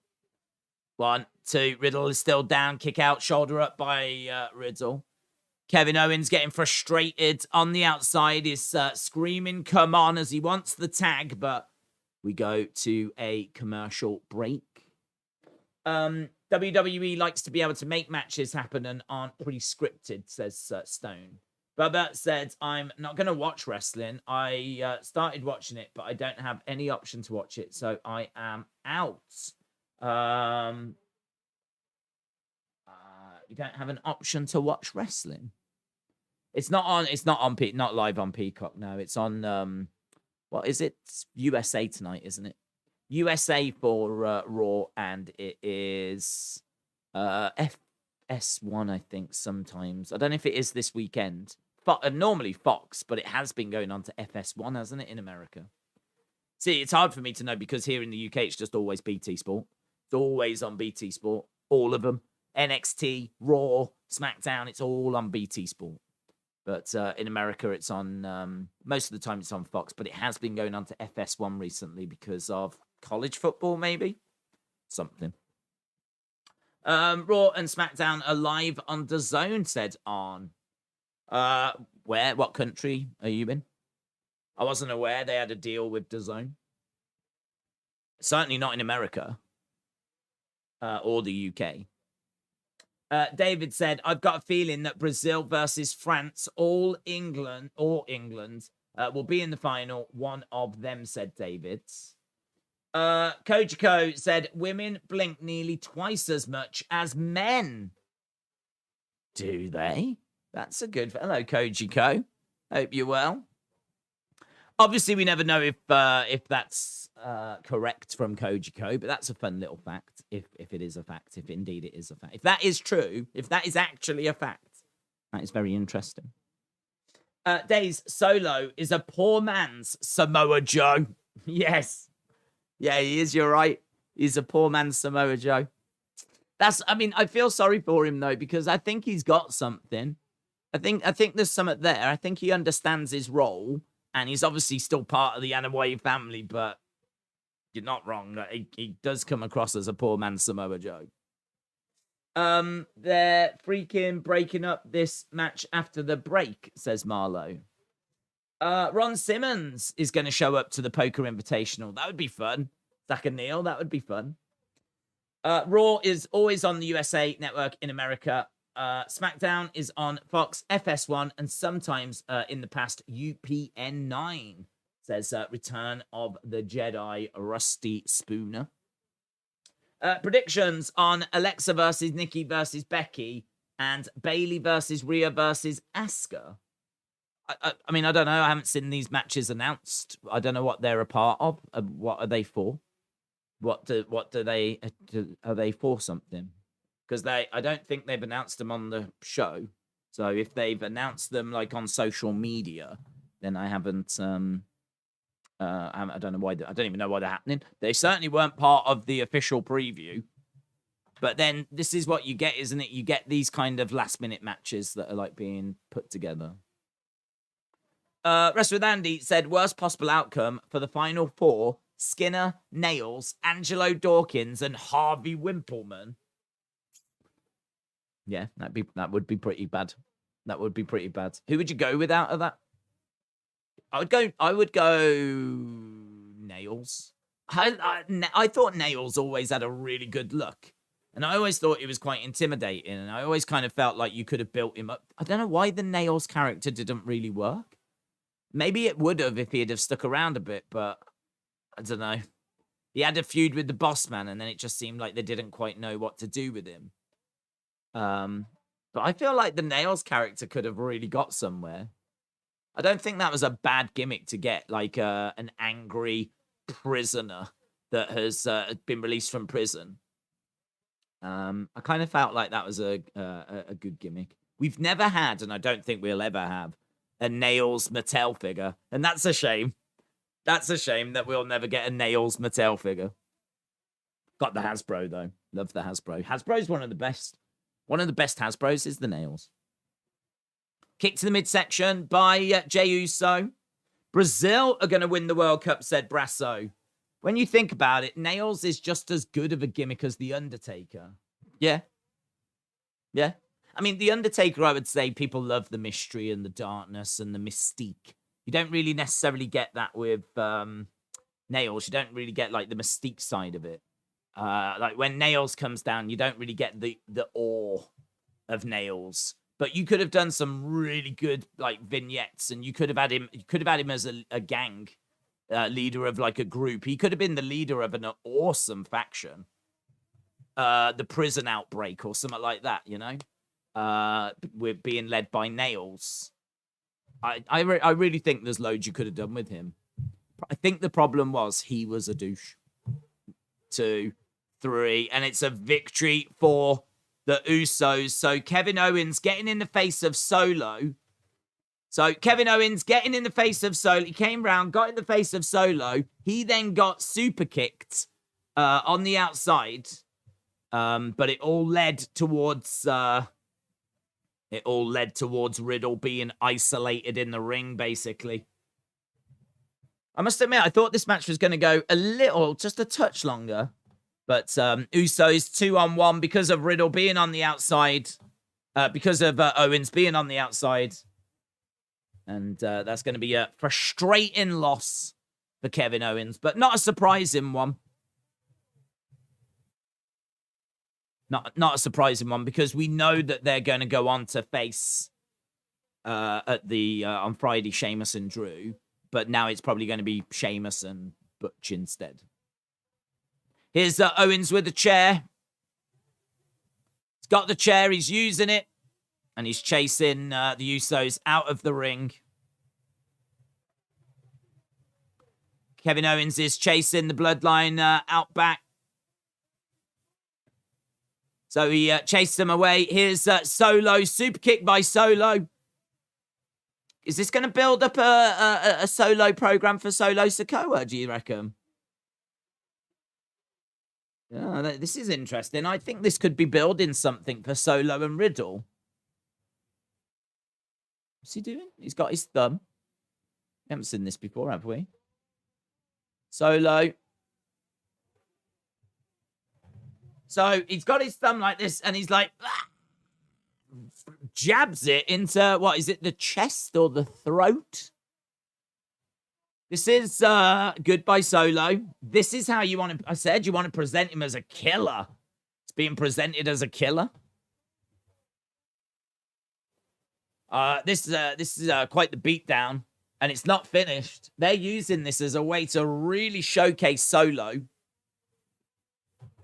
The thumb thing's interesting, isn't it? That's really interesting. I love how before he throws it, he screams.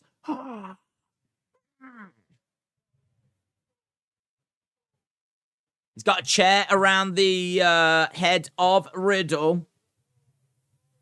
Solo destroys Riddle. We've got quite the talking point. Ah! It was really Samoan in his scream, wasn't he? He collides into the chair. The chair goes into... It's good to see Solo breaking loose, isn't it? It's good to see Solo, because normally he's just standing there with his arms folded. But, like, this is a brutal, vengeful Solo Sikoa.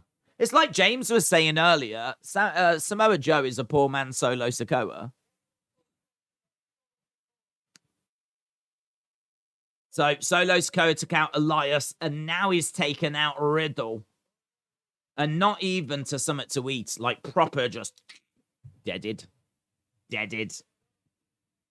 Man, he collided into that chair. That chair collided into Riddle's throat.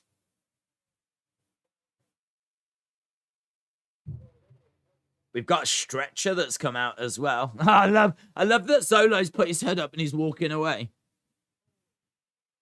Solo walking away. He's got the hood up. Remorseless. Weren't me, mate. I'm just minding my own business. I'm just out for a stroll. He looks back. So Solo looks back as they're trying to get Riddle onto this stretcher, onto this board. That's done really well. I tell you what, I was watching that then and I was like, please don't run back. Please don't run back. I always find the running back a little bit cringe. Just because, like, you've done your thing. Do you know what I mean? You've done your thing. There's medics around. There's people around. Like, you've sent your message. You don't need to run back and like attack him even more. I thought that was done really well. Days, there's a wife for sale sign in the crowds. More trouble than the worth. Have you heard about those women? Apparently, all they do is blink. Irish Rebel said, I did awesome on my toy hunt today. Very good. Very good, Irish Rebel. Shout out to you. Return of the Jedi Rusty Spooner said that. I think that was botched. Riddle looks like he got hit for real. Solo Sikoa pays tribute to the late Umaga by doing that Samoan spike. Looks good, doesn't it? Looks good. And he really screamed with it as well. Seeing him break out with like that aggression. Really, really good. I couldn't see if he had driven it into the chest or if he had driven it into the throat. I think it went into the chest. It was nice. It was done really, really well. And as I said, to see Solo like breaking loose and actually like, you know, really showing like how destructive he is. It was really good. It was done really, really well. So, yeah, Solo. More of that, please. As long as he didn't really hurt Riddle, of course. Spurs Gamer said, is there any returns tonight? Do I need hope for Tegan Knox return like last Friday? I haven't seen any rumors of any returns. I'm not expecting anything, no. I mean, I wasn't expecting Tegan Knox, to be honest. But I'm not aware of anything tonight, so no, I wouldn't get your hopes up for any returns. To be honest, I'm pretty much done with the returns. I'm pretty much done. I don't need any. Do you know what I mean? Like some of the people that are coming back and being rumored to come back now are not people that move a dial for me. They don't move a needle for me. I'm much more interested in trying to tell some good stories with the people that we do have. So, no, I'm not aware of anyone. When will we see new tag titles? Rumors are they're coming soon. Rumors are they're very, very close. So it could be like within December at some point. So I don't think you're going to be waiting too long if rumors are to be believed. Last week, Tegan Knox came out to crickets, says Jilly. Yeah, to be honest, I don't think people really know who she is. I mean, you've got people that watch NXT, but we keep saying this. There's 2.2 million people that tune into SmackDown. There's about 600,000 that tune into NXT. So, you're talking a good chunk of people that don't keep up with NXT, that don't watch NXT. If you're someone that watches NXT, it's easy to feel like everyone is doing that, but that's not what's happening. Like, the numbers show that there's the vast majority of people are only watching Raw and SmackDown. So, you know, she wasn't on the main roster for very long. She was on for, I don't know, a month, something like that. And then she was released, and they didn't really do anything with her. So I can totally understand her coming out to crickets. I can totally understand it being a case that she's come down and now you're going to have to introduce her to everyone. So, shame they couldn't have brought her back at Clash at the Castle. She would have got a better reaction there. Right, we're backstage with the Judgment Day.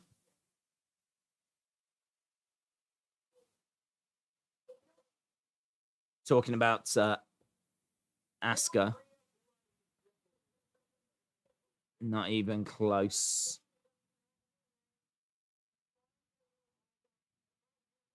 Bailey, Asuka. Look at Dominic in the background.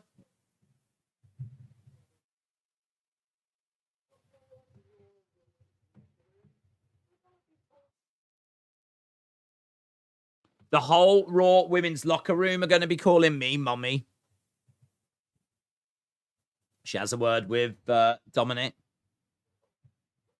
Dominic's got a smile on his face. I think she's just promised him something tasty tonight. She just whispered something to Dominic. The smile that came across his face then. Fair play. Good on you, lad. Penn's girl said, make it a month. Make it a month. Make what a month? Make it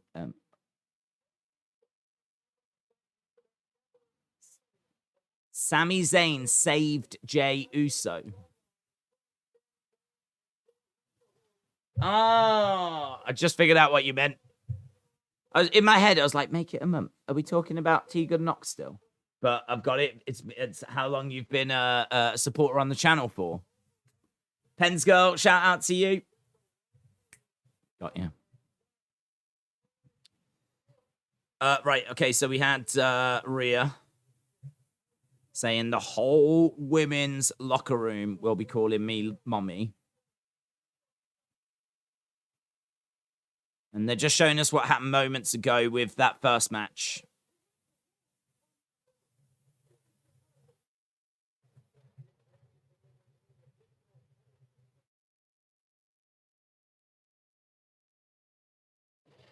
Why can't I ban myself, says William. I can do it for you. There you go, mate. I did it for you. Merry Christmas. Alexa versus Becky versus Nikki should be for the 24/7 title, says John. Days breaking news. Sean Ross Sapp tweeted that the Ring of Honor media call on Wednesday, Tony will address William Regal. Oh, he's gone, isn't he? I think that'll be it. Is William Regal in AEW? Nah. Who we got? Who's that? Becky Lynch wannabe? We got a couple of tables backstage. We got the OC. We got Alpha Academy. We got Corbin. We got Kira Tozawa. So this is JBL's Invitational. Becky Lynch has let herself go, isn't she? She looks kind of smart, though.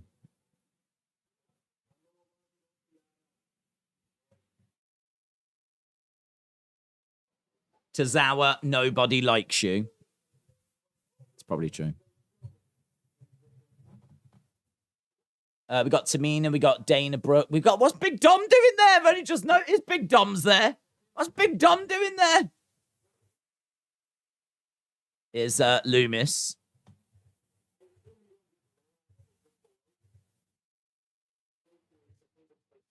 It's invitational. And I did not invite you.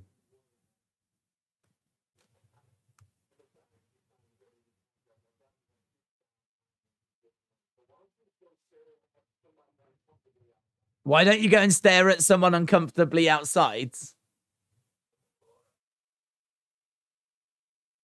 So, money being emptied out onto the table. Dexter Lumis wants in. Okay, there we go. Well, Dexter Lumis has paid his way into this invitational then. So, JBL Invitational, Dexter Lumis enters. Are we building, do you reckon, towards Lumis and Corbin? Feels that way, doesn't it? Here's Bailey. He called him Jason Voorhees, says Chris. John said, I think they wasted an opportunity with the 24/7 title. They could have made it a title no one wanted by having the champion defend it in handicap matches. Jilly said, I hate the way Triple H is using Johnny Wrestling. They got this guy out there with a whistle acting like an idiot instead of chasing titles. Right, here we go. So, Bailey versus Rhea versus... Bailey versus Rhea versus... someone... Asuka. Poor Asuka. That'd be another thing. Why the flip are we not doing more with Asuka? She was a killer down in NXT. Bailey is talking trash. Hello. Becky in the crowd. Hey, here's Big Time.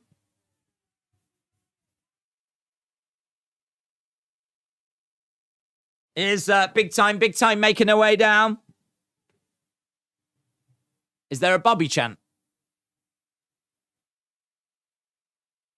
There's Becky chant. There should be a Bobby chant. Bobby.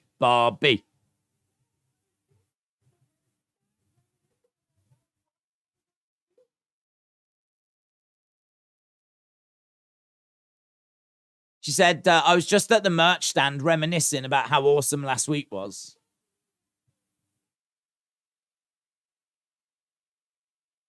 Did you know?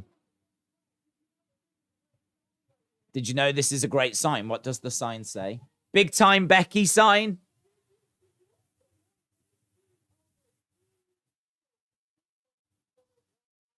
Did you know it's been 3 years since we faced each other one-on-one?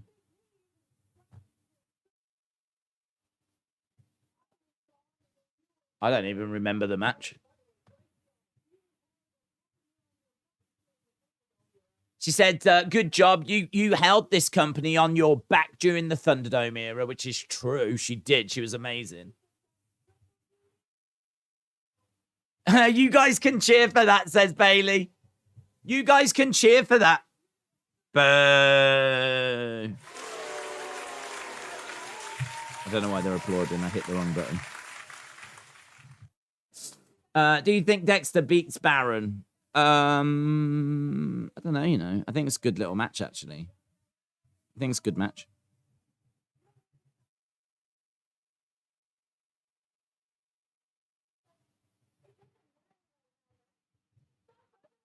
Stop reminiscing, says Bailey.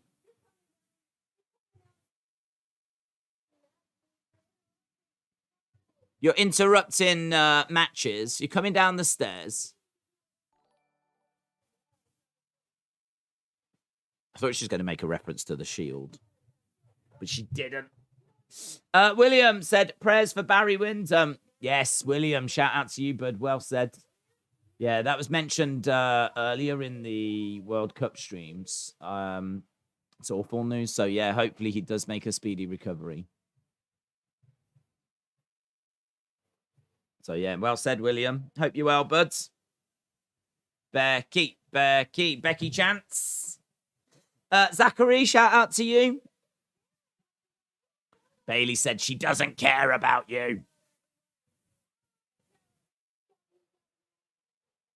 Bailey said she cares about the WWE, but the crowd aren't buying it.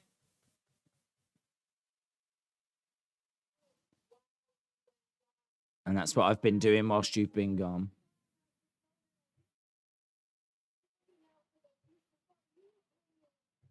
This is why I've got Dakota and Io with me. I'm looking out for the future. I'm looking at the bigger picture.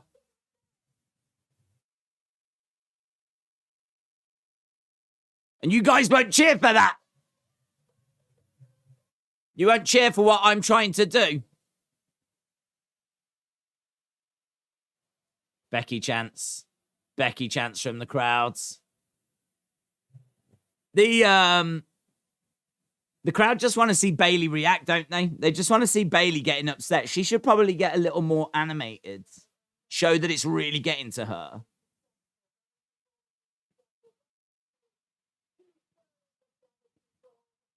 Two-thirds of damage control have been successful, says Becky. 2 winners and 1 loser. That loser's Bayley. Hope you win your match tonight.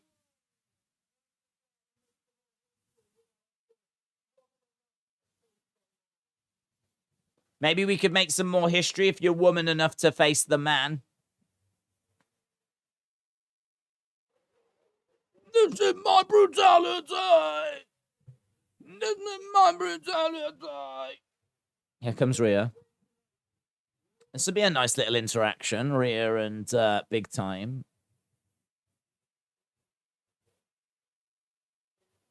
Rhea's quite imposing, isn't she? Like, standing there.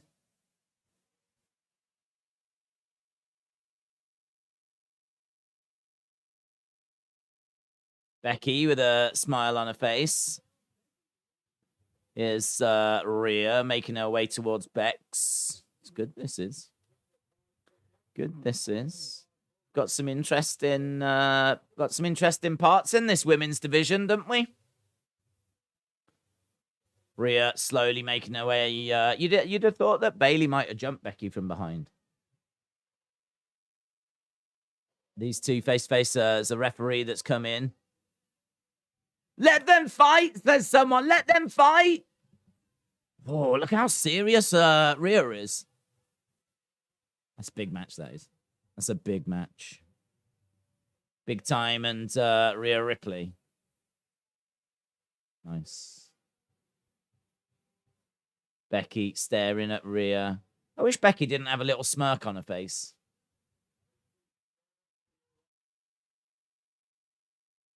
Yeah, they're really teasing a future match between them two.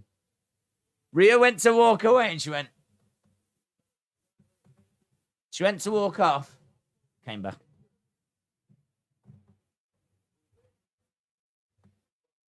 Damn. Damn, that was tense, man. That was tense. They're not even in a match, but you don't even get, like, show-offs like that, do you? You don't get showdowns. That was really nice. Bayley in the ring watching as Rhea Ripley comes down. It's really good. Rhea can impose on me anytime. What's the spending like? Because, my goodness, the prices are going up. Just makes me less cautious of wasting money, said Big Time. What's the spending like? I don't go out, do I, mate? I don't go out. All I buy is foods. Pay bills and get food. That's my expense. I mean, I don't go out to pubs and all that kind of stuff. Rarely do I ever need to buy anything. I'm streaming all the time, so I certainly don't need, like, PS5s or anything like that. So, I long ago, I cut down on, like, my spending. So, yeah, I feel like I must admit, like, for the longest time, I've always had loads of items around me. I've always had, like, figures and collectibles. I'm really interested in the idea of having just 100 things. I remember there being this, I don't know if it's a book, but I remember hearing, like, this about this idea that you shouldn't need any more than 100 items. You know, a toothbrush. Clothes will be a bit tricky, of course, because everyone needs a few different clothes. You're going to need a few different T-shirts. I don't know if you can, like, group T-shirts together as one thing. I don't know. Probably not. But I'm sort of into this minimalism idea now. I think it's because, like, when I look over here, I've got a whole wall of CDs and DVDs. And then I look over there and I've got a whole wall of figures. And it's like, I've very much done the collecting thing. I've very much ticked that box. That box has been ticked several times. So I kind of like the idea now of like just clean, open, empty space. And still having a few bits, you know. I mean, like, for example, if you have a PC, then you can got access to Steam, haven't you? So you can just download games on there, and that ain't taking up any room. So, like, with the internet now and all of that, like, you don't really need, like, with internet and streaming, you don't need DVDs.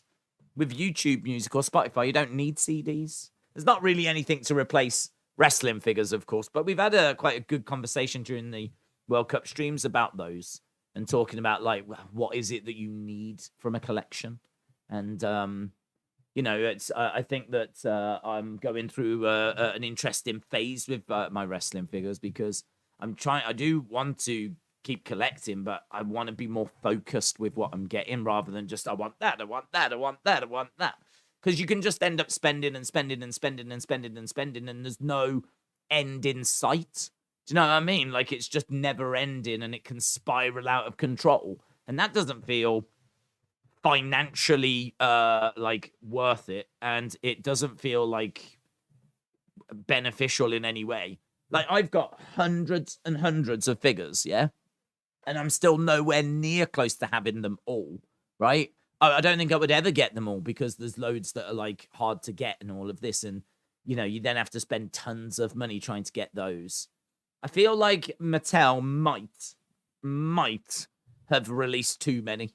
I think if it was like, you know, a certain amount a year that you could realistically buy every year, then I think I would be trying to get them all. But the problem is they release so many that like getting them all just that long went out the window for me.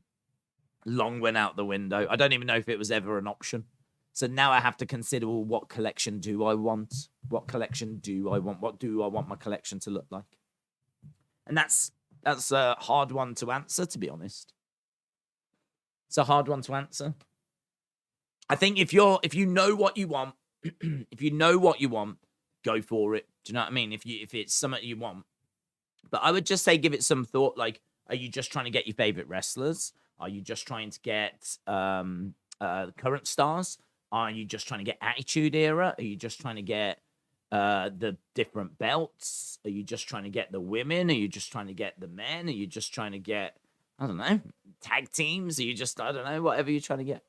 But I think having an idea of what you're trying to get will make collecting more enjoyable and also will be financially better for you and might give your collection a bit of a meaning. So that's something I'm currently looking at, if you will. Here's Asuka, the Empress of Tomorrow, making her way down. I think Bayley is going to win this. I think Becky will win, and then we get Becky Bayley, and that could be next week, says David. Do you think WWE will change the look of the belts?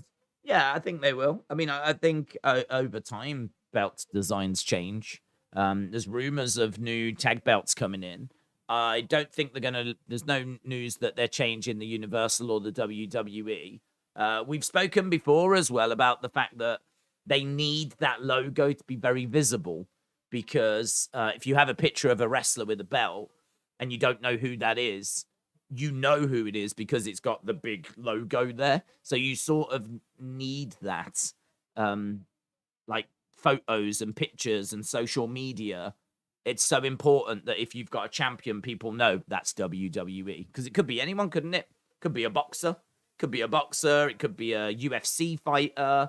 It could be a kickboxer. It could be someone from jiu-jitsu. Like, it could be anyone. So, but if it's got the big WWE logo on it, then straight away you know, oh, they must be a wrestler. They look cool. They must be in WWE. And it's just, you know, little things like that. If you think of all the images that get shared, this is my belief. I don't know this to be true, but it's my belief. That's why they have the big logo. And don't forget as well, they give the belts to sports teams. So like you see sports teams that win the Super Bowl or win the Major League Baseball or whatever, the Stanley Cup or whoever it is, right? they get a belt and they're on the open top bus showing off the belt.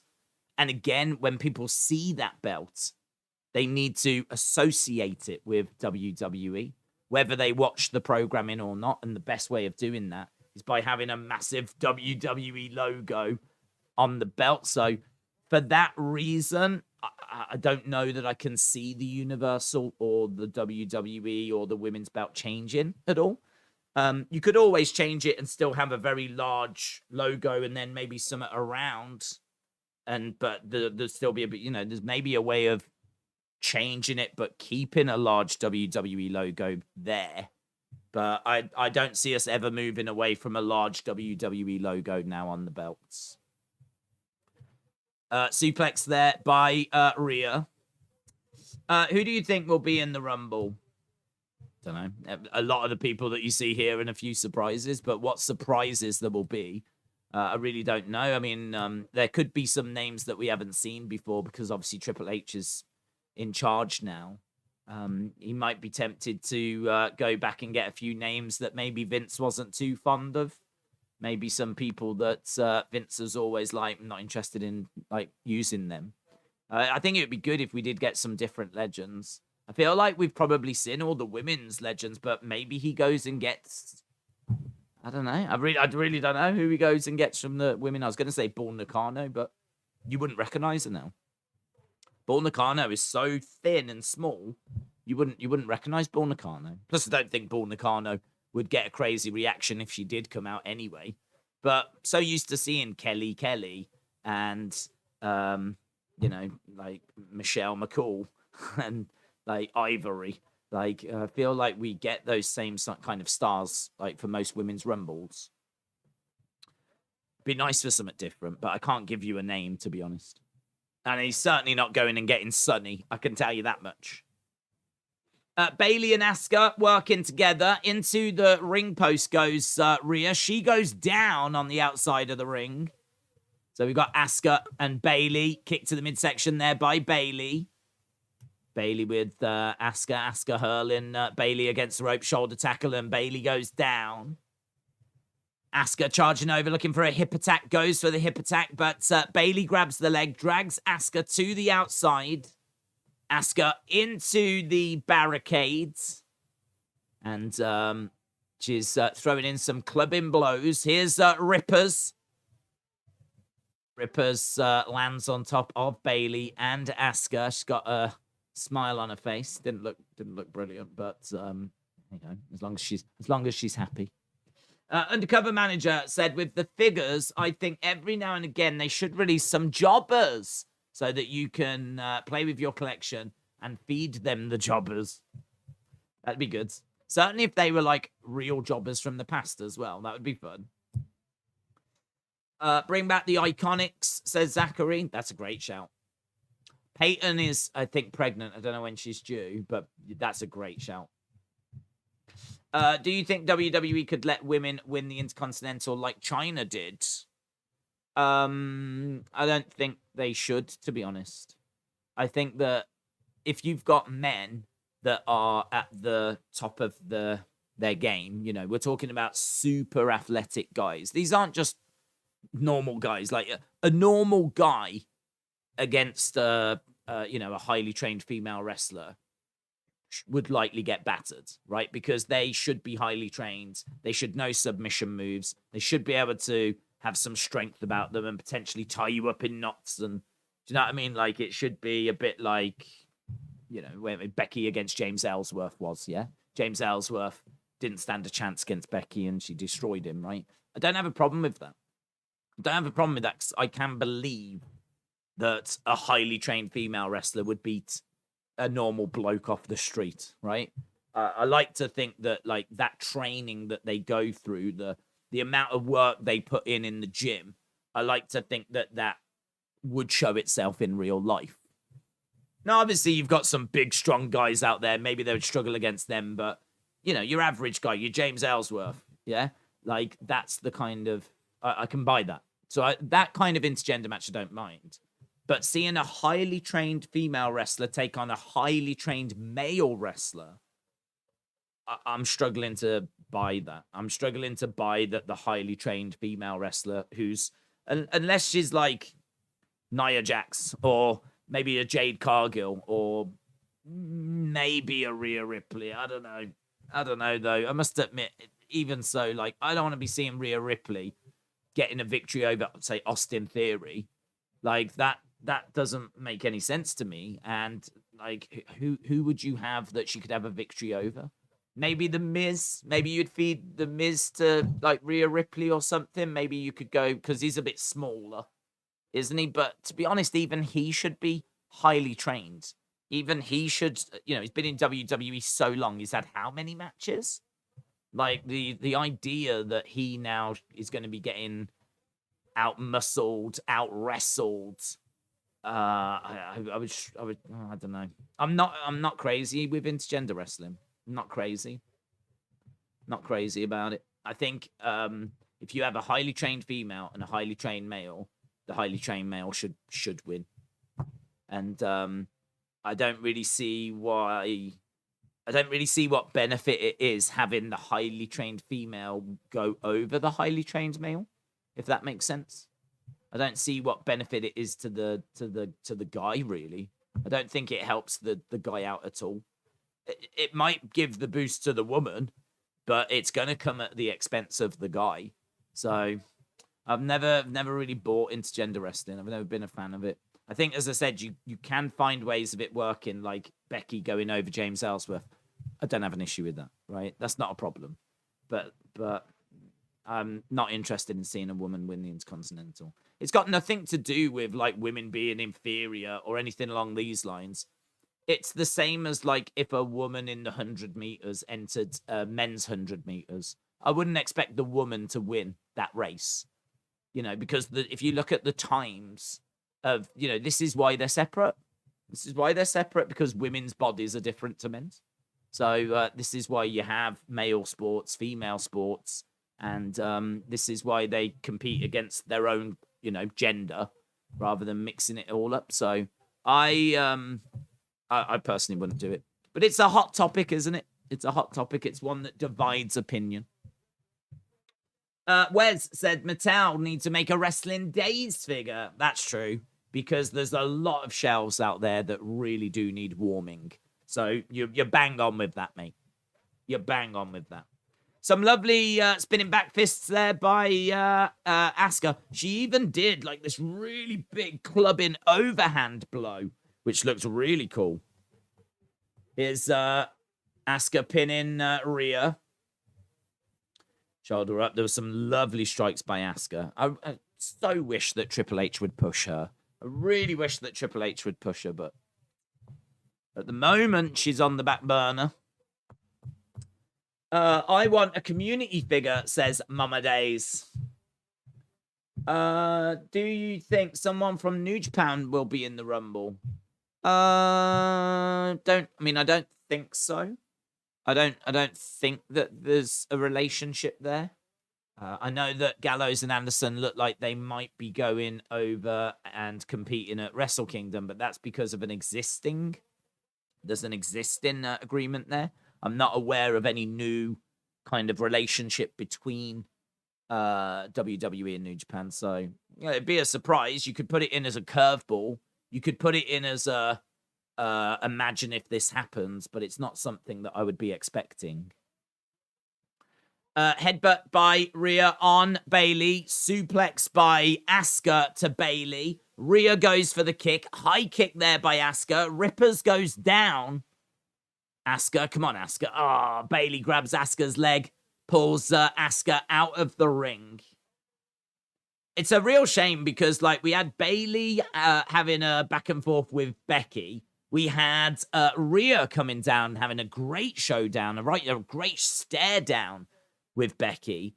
And there just hasn't been anything for Asuka. So it feels like the spotlight is on Bayley, it's on Rhea, but it doesn't really feel like there's much spotlight on Asuka at the moment. Right, we've got Bayley and Rhea saying, let's work together and let's deal with this Asuka threat. You can't boss me around, says Rhea. You can't boss me around. Rhea's going over. Oh, Bayley. Bayley went to attack Rhea from behind. Rhea grabs a hold of Bayley. Now Bayley and Rhea are feuding. Bayley has grabbed the hair of Rippers. Shot to the midsection there by Rhea Ripley. Big clubbing blow coming in by Rhea Ripley. Asuka's up top, double knees. No, that was done quite well, actually. They were feuding with each other. Didn't even see that Asuka was up. When they turned, she was already mid-flight. And they both got smacked by Asuka. That looked quite good, in all fairness. Asuka is down in the ring, but she is the one with the momentum. Coming up tonight, Alexa versus Becky versus Nikki Cross. What is happening in that match? What is happening in that match? Up top, missile drop kick by Asuka. Bayley goes down. Asuka coming over, looking for the pin to kick out. Asuka with the Asuka lock. Asuka with the Asuka lock. She's got the Asuka lock applied to Bayley. She's trying to grab a hold of the chin, and Rhea Ripley is coming in a seated position. Drop kick by Rhea Ripley. Didn't quite feel the peril there. I don't think Bayley was selling the Asuka lock very well. She looked relatively comfortable in it. Good match, this, says Dave. Hello, Dave. Wrestle Kingdom is going to have wrestlers from New Japan, AEW, WWE, and TNA. Is this the ultimate Forbidden Door show? No, I don't think so, because the stars from WWE, I think I'm right in saying, is Gallows and Anderson. It's not like the most exciting of WWE talent, is it? Kenny going over is exciting. I haven't got a clue who's going from TNA. But I think if it was going to be the ultimate Forbidden Door show, then you'd be getting like top names going from each company. Armbar here by Asuka. Bayley, elbow drop. Drives an elbow into Asuka to shoulder up. Raw has been very good so far, said David. Sean said, I hear Mattel is fast-tracking a script figure. Oh, man. We haven't seen scripts. We never saw scripts last week. I don't know if we're going to see him tomorrow, but he really is the talk of the town, isn't he? When it comes to bad ideas. When it comes to bad ideas, he takes the biscuit. Asuka was slammed down, and Rhea Ripley comes in and breaks up the pin. Headbutt there by Rhea Ripley, and again. One more for the road. Bayley is Northern Lights. Northern Lights by Rhea Ripley. That was nice. That was nice, and it was executed really well, that Northern Lights. That was good. Asuka coming in, looking for a kick, but she's gone onto the shoulders of Rhea Ripley. Asuka up in the air. Ooh, gets planted down. 1, 2. Shoulder up. Shoulder up. Rhea Ripley can't believe it. Ripley going against the ropes. Drop kick. Bayley goes down. Ripley going out the ring. Rhea screaming as she's looking to go around, jumping off the ring steps. Bayley moves out the way. Rhea Ripley ends up planting herself down on the floor. Bayley, reversal by Asuka. 2, kick out by Bayley. Oh, spinning back fists. And a kick to the midsection. Bayley ducks underneath that one. Drives Asuka back into the corner. Kick there by Asuka. It's really fun. Come on, Asuka. Come on, Asuka. Missile drop kick. Bayley, she didn't get all of it. Oh, and she plants Asuka down.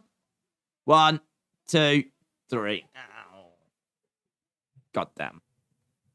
Really fun match, but Bayley wins. Bayley wins. I feel like Bayley wanted to get the match finished, but Asuka was still going. So Bayley was having to no-sell a few things.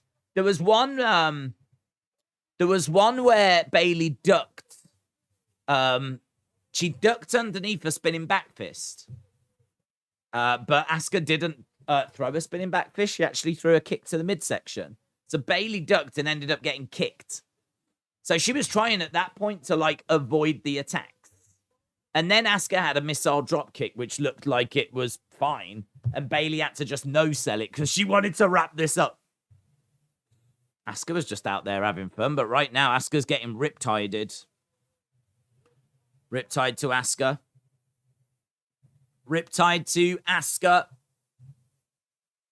Could that set up a Rhea Asuka feud? This is my brutality. 4.5-star match. I loved it, said Gabriel. Rhea is going to win the Rumble, said Austin. Dave is livid at Bayley. No selling comments in the chat. We're backstage with Seth.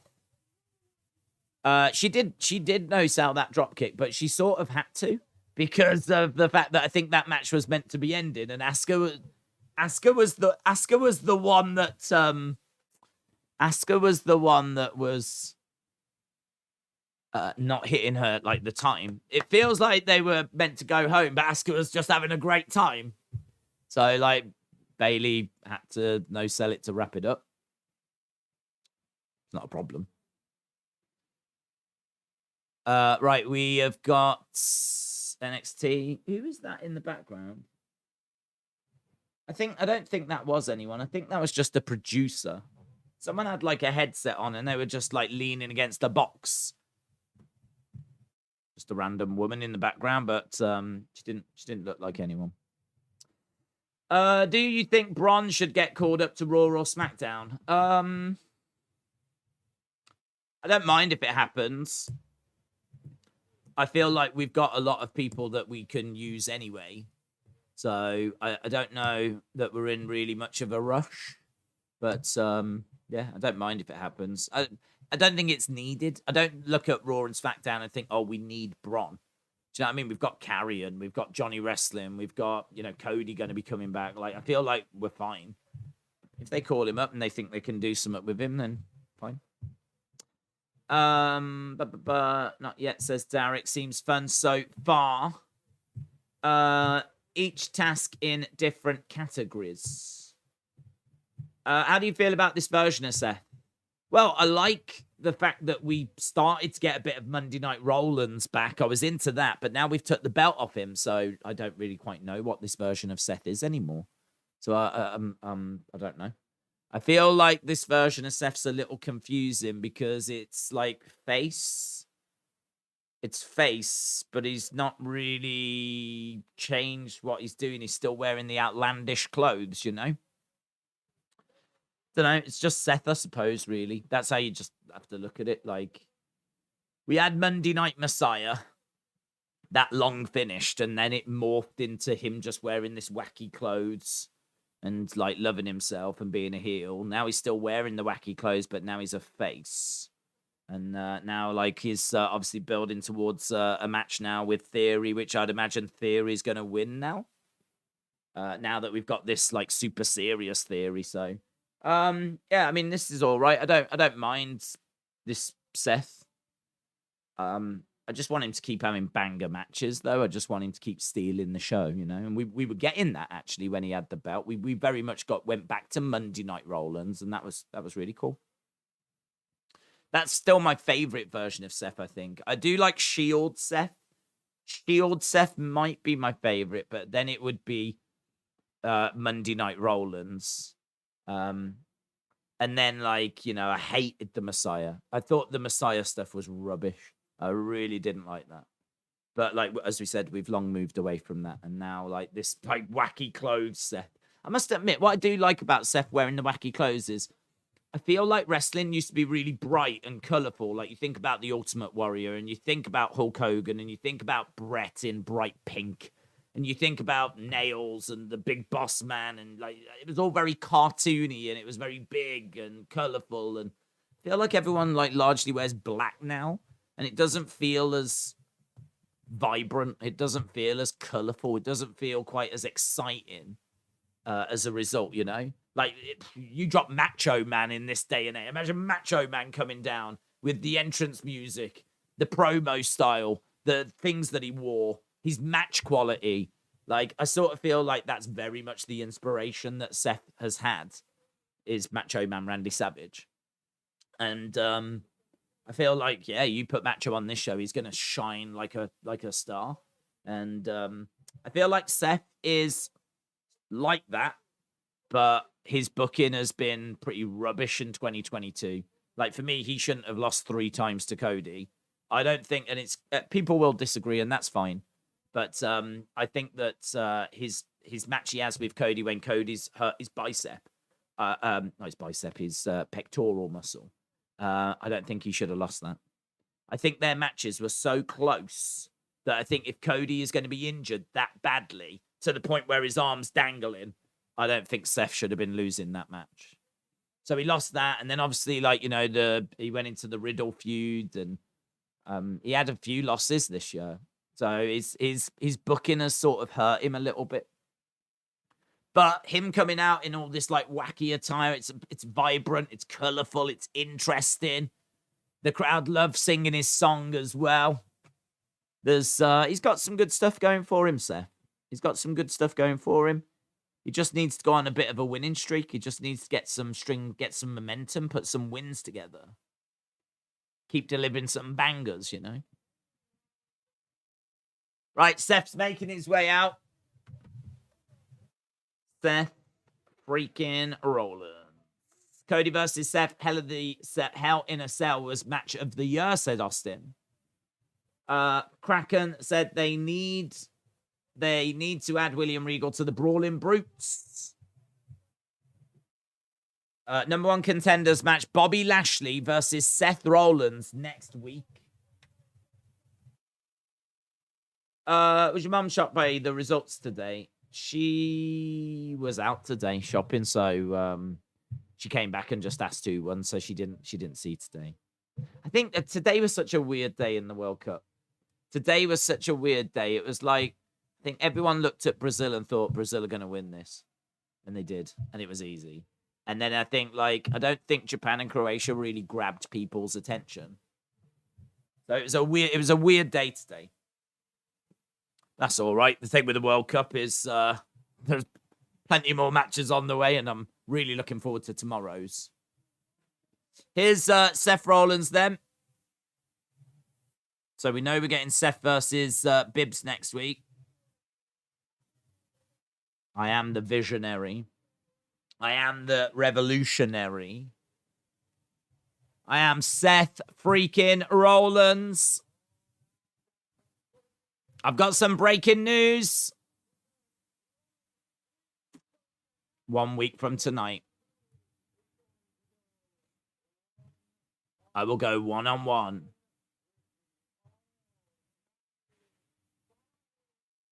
with the almighty Bobby Lashley. And the winner is the new number 1 contender. Japan Croatia was a game for true football fans and not for casuals, says James. Views were low. I cancelled the stream. I wasn't feeling it as much as I normally do, said Dave. Yeah, I just don't think it grabbed people's attention. Like, as James said, the casuals, really. One-on-one with the Great One. Right, crowd are singing the Seth theme. Here's Bibbs. Here's Bibbs. Here's Bibbidi Bibbs. Here's Bibbidi Bob. Here's Mary Bibbins. Mary Bibbins making her way down. Bum, bum, bum. He's looking good in a suit, man. He looks good. Wow, it's a jacket and is it jeans? I think it's jeans. Black jeans, black t-shirt. Nice. Burgundy. Maybe a bit purple. It's got a weird light on it, so I can't quite make out yet. Burgundy. I've gone burgundy. Bibylicious. Bibbles. Bibbles making his way down. Love a bit of Bibbles. Bibblicious. Here he is. Bibby dressing nice. Okay, Bibs. Bibby. Bibby. The almighty Bibby Lashley. So, Seth, I'm here. What do you want to tell me? Be careful. Be careful with that.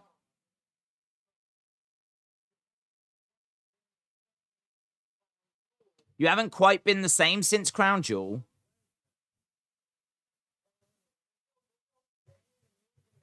There's no shame in losing to Brock.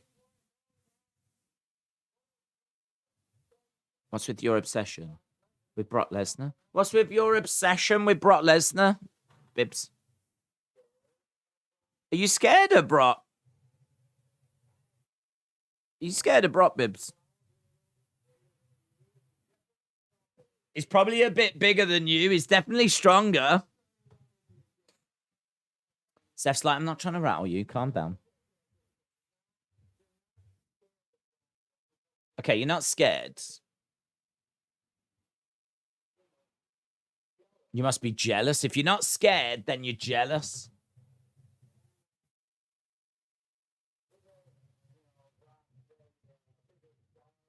Brock's a bigger star. He's won more championships.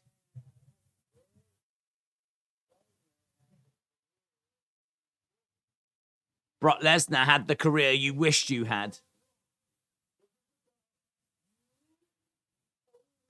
Bobby said, this isn't about Brock.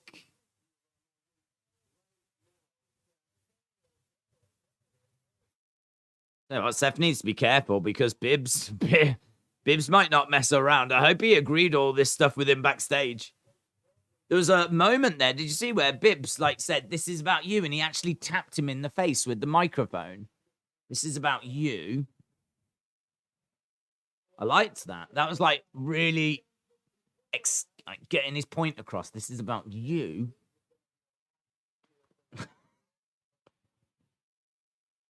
Big shot there by Bibbs. Seth coming over, throwing in some shots. These two brawling away.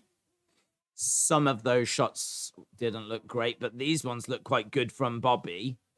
Seth going to the outside. Seth jumping at Bobby, driven into that barricade.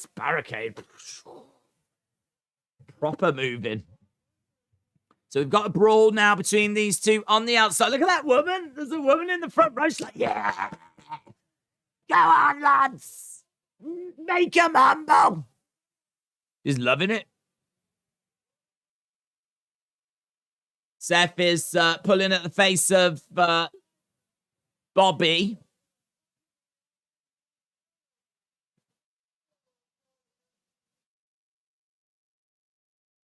Let them fight is the chant. Let them fight. Let them fight. Seth charging over. Collides into Bobby.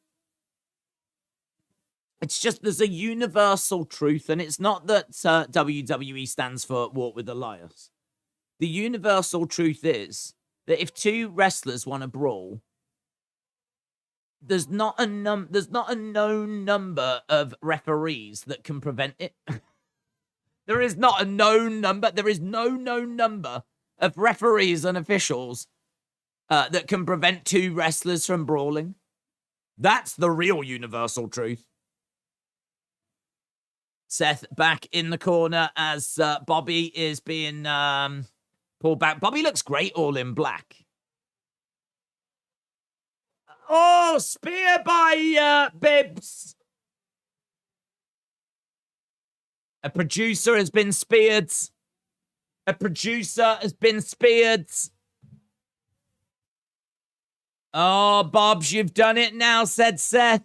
You've done it now. Adam Pearce is like, oh my God, this is my favorite producer. You've just speared my favorite producer. You've just speared blue shirt guy. Blue suit guy has just been speared. Petey Williams. Hello, we're backstage. Who we got down? Who we got here? Austin Theory. Who was he talking to?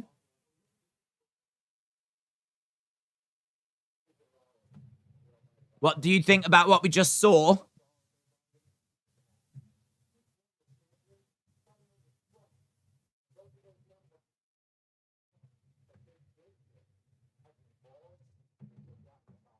Two men. Those two men are oblivious to the fact that this business has evolved. I want to know who he was talking to. We went backstage and he was talking to someone.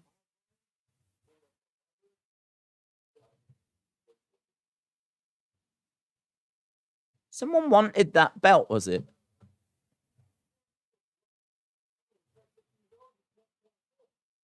Was it Nikki? Who was it?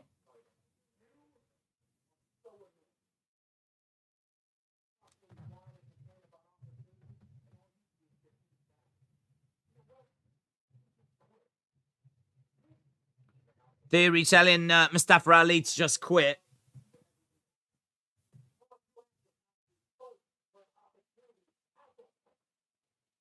Theory looks so good.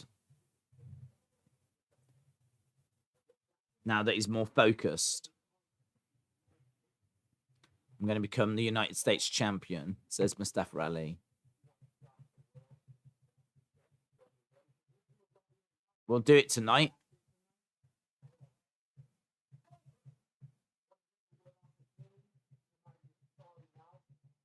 Love it. I don't ever want to hear opportunity come out of your sorry mouth ever again. You want to do that? You want to do it tonight? We'll do it tonight. I thought Theory came across so well there. I thought he came across so well.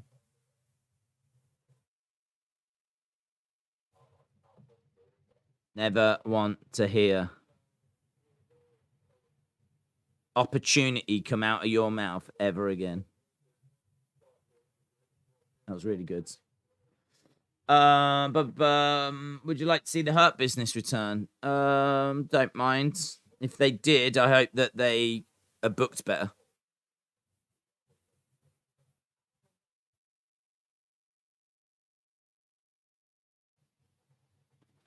Ric Flair, Monday, December 26th, exclusively on Peacock.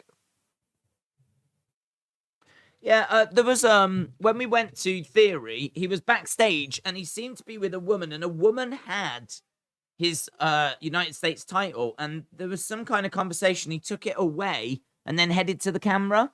I don't know. She seemed quite small, a little bit like Nikki Cross size. I didn't really know quite what that interaction was. It's probably nothing. But obviously, as fans, we're programmed to look in the background now during these things, and seeing any women or men just standing around or some weird interaction, like, it does register. So I don't know what that was about. I don't know. I've got screenshots of it. I don't think it was about anything. I don't think that it's like, setting something up, but it was just an interesting little thing that I didn't know what it was. Bibbidi bobbidi, bibbidi bibbidi. She was cleaning it, I thought, said Max. Was she? She was cleaning it. Do you think what it was then is, do you think that he was told, right, we're going to go live to Thing with you? And she was like, do you want me just to shine this up before, like, it goes over? So she was maybe doing that, and then, but we went live. I wonder if it was something like that.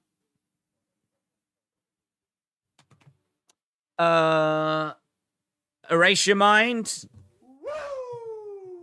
I think that interaction wasn't anything. But what was it? I agree. I don't think it's built into anything, but what was it? Like, why were they talking? What were they doing with the belt? Like, what was it? Ali is to stop pushes to what Big Show is to heel face turns.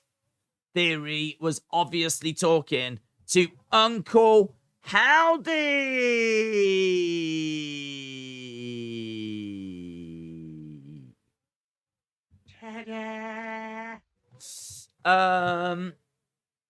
Obviously. I mean, he's changed a little bit. He looks fit, though. Yeah. Right. I feel maybe he wants to add an A-Town logo onto the belt, said Gabriel. Chase said Flair returning. Bobby said, I'm glad Theory is being pushed. We are going over to halftime scores once we get to the next commercial break, by the way. So don't you worry about that. For all of you thinking that we've forgotten, we haven't forgotten. But we're just a few minutes early, so instead we're going to do it at the next commercial break. Inside and Out again said they should allow the IC champion to wrestle overseas. They do. I'm sure that the IC champion will come over to the UK when SmackDown comes over to the UK. I'm not aware of any rule that says they're only allowed to wrestle in America. Going back now to this invitational. Let's see where we are with this poker game.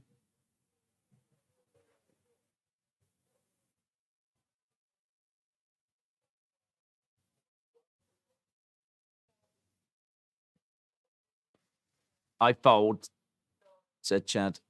Ladies.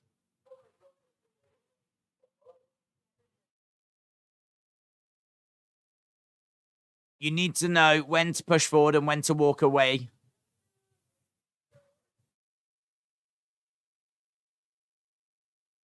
We've got a Shoosh and a Nerd-Off. That's not how I want to see Gallows being used, to be honest.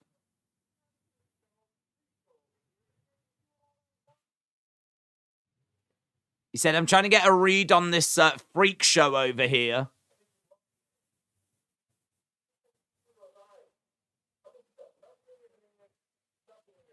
I think you've got nothing in your hand and nothing in your head.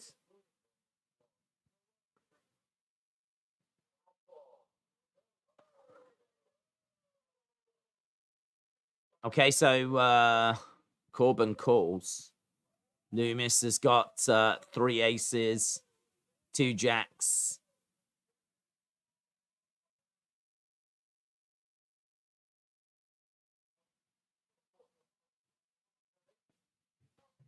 Okay, so Corbin said you're a cheater. There's no way you could beat me.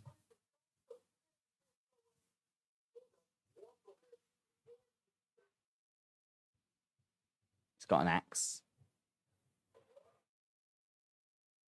Dexter Loomis puts an axe on the table. JBL's like, no, he looks good to me. He looks good to me. Kira Tozawa is doing well. What's Big Dom doing? This is my show. Big Dom said leave. This is my show. Yeah, don't disrespect Big Dom. Yeah, that's it. Big Dom's going after the big dogs. You are the problem, says Tozawa. Big Dom standing up. Big Dom.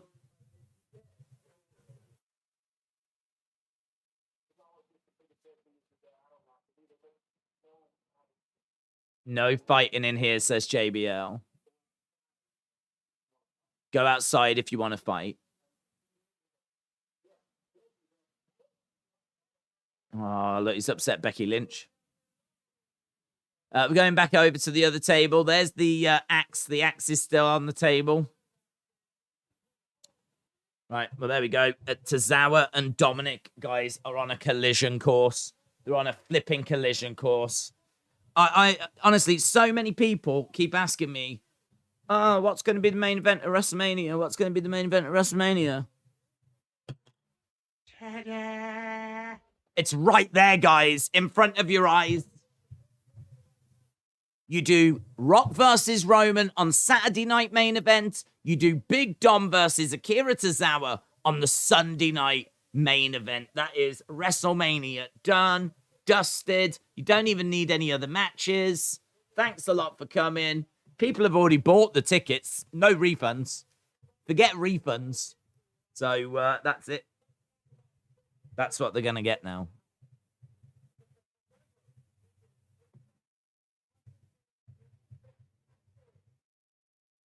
Town down. Dom versus Akira Tozawa. What's happening, mate? Dream match. Dream match. Dream match. Dream match. Dream match. Dream match. Here's Mustafa Ali. A-Town up. A-Town up. A-Town up.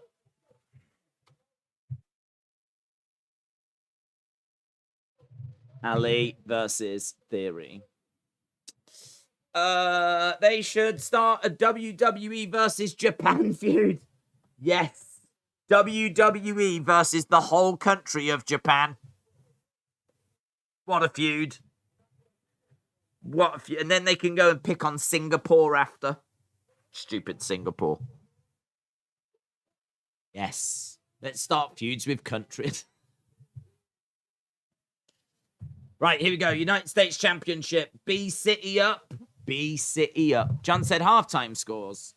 We'll get to them soon. We'll get to them. We've just got to watch Mustafa Ali lose first. Mustafa Ali thinks he's going to win this match, guys. Mustafa Ali thinks he's got a chance.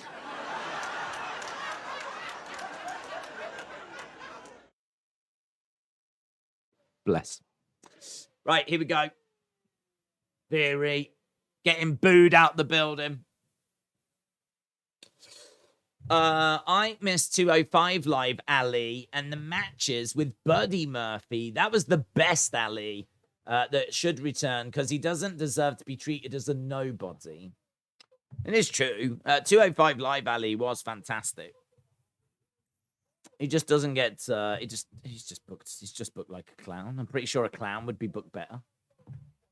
In fact, he was. Doink the Clown was actually booked better. A clown was booked better than Ali. I remember seeing Doink the Clown at SummerSlam when he took on Bret Hart. Mustafa Ali can only dream of being in situations like that.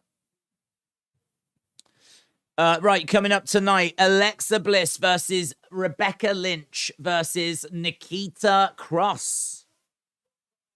Got that match coming up tonight. Hey, down. So this is Austin. This is a vicious Austin Theory. I love that Ali had been gaining weight to keep his job. He is such a stud, says Derek. John said maybe Doink's doing the booking right now. Maybe. Al Torito was booked better. He pinned the former WWE champion, Drew McIntyre, said Austin. Good point. Mustafa Ali is a great technical wrestler as well, says Jilly. Rolled out the ring goes Theory. Drop kick, single leg drop kick there by Ali. Ali on his feet. Going over against the ropes. Suicide dive. Collides into Austin Theory and Theory goes down. Ali trying to get the crowd going. It's a little bit like earlier when Brazil took on South Korea and everyone was like, well, Brazil's winning. This is Austin Theory, a new vicious Austin Theory that's just got the title back. Oh, my God. Oh, he just hurled Mustafa Ali into the corner of the barricades, and that was brutal. I heard a thud as well. Ooh, I thought he'd messed his face up. He looks okay. But he proper hurls him into the corner of that barricade. I'm just having a look here. That was sick. Hurls him into the ring post. Starts talking trash to him. Hurls him. Oof. Halftime scores, everybody. Oof. It's the halftime scores. I really want to know your halftime scores. Put it in the chat. Halftime scores, everybody. It's the halftime scores. Are you happy? It's the halftime scores. Are you happy or you sad? Halftime scores, everybody. It's the halftime scores. I should get that recorded. If I got it recorded, I could just press play then. Just sit here like this.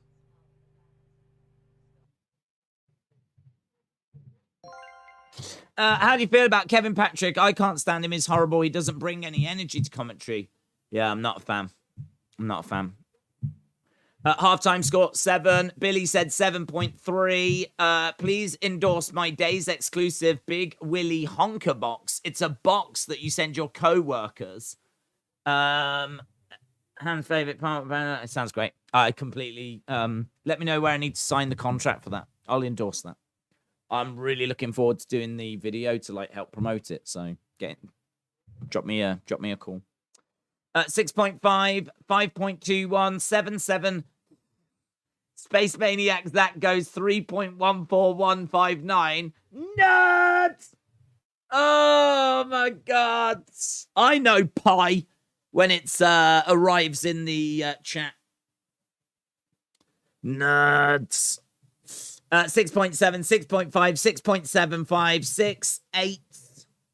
I sang the halftime score song at my job the other day. They think I'm crazy, says Derek. Mate, if you're the winner, yeah, not them. They don't know what the halftime score song is. That's on them. That's on them. Kevin Patrick just calls the moves and repeats everything that happens in the match. He doesn't help tell the story of the match, says LS Dub. J14 said 675. Jilly says, I love how Days can do a promo video on the fly last minute. He is a true professional. Mr. Unfamiliar with a 7. The Rock likes 3.14. 6.5 said Hayden. 7 said James Chadwick. 4.4 says Jonathan. A report from Fox. Fox is paying $205 million for SmackDown, but only getting $115 million in revenue in return. Well, that means they're making a loss. 7 said Legend Killer. Tony says 6. Sonny said one of the volcanoes in Hawaii that hasn't erupted in years just erupted a couple of days ago. Undercover Manager said, what do you think about Raw after Rumble having a 10 or so tag team Rumble to see who faces the Usos at WrestleMania, with teams being put in automatic and singles being able to enter as wildcard teams? How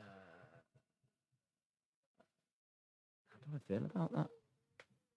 I like it. I like it. I think anything that's like, you know, if you watch the Rumble on Saturday and then you're like, oh man, and don't forget on Monday we've got another Rumble, but this time for the tag teams. Yeah, I like it. I would do that. I'd do that, mate. I think, though, if you're doing a tag team Royal Rumble, have the teams come down together. I don't want individual people coming down individually. Just do like the teams coming down with surprise teams as well. Teams from the past. And I don't know that I would put individuals. I don't think I would make new teams. I suppose you could, though. If you bring them down together, it could be like, oh, well, here's such and such and such and such. I don't know. I feel like I wouldn't do too much of that. And I don't know if I'd do that at all.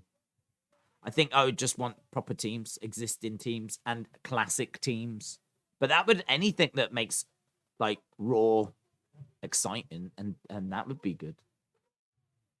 I like that. Yep, good shout. I'd do that. Do that. Put that down. We'll do that.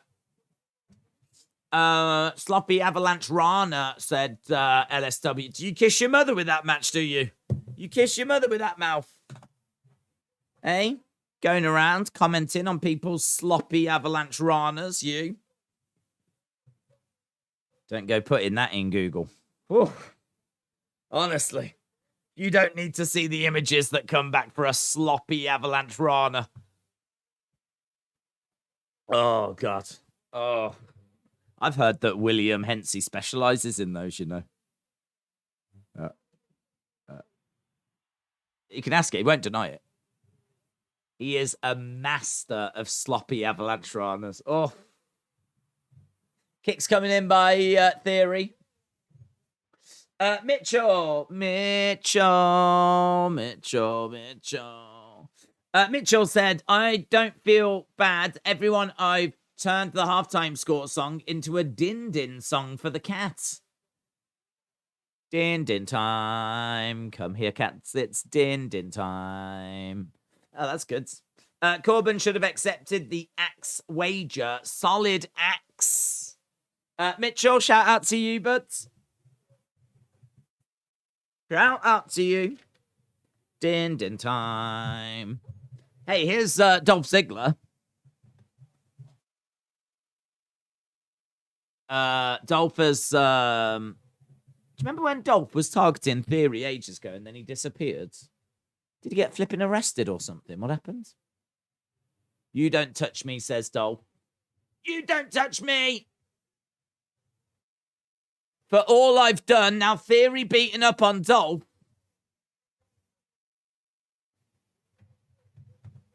So Dolph interrupts the match and attacks Theory. That results in a DQ win for Theory.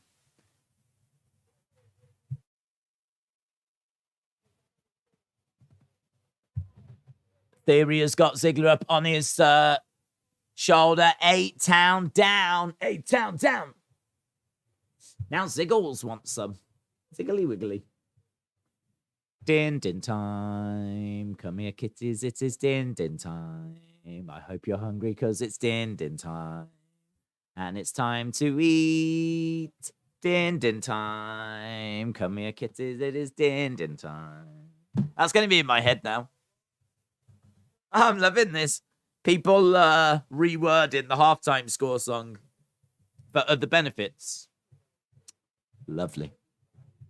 What about if you turn to your partner and you were like, sexy time. Come here, darling. It is sexy time.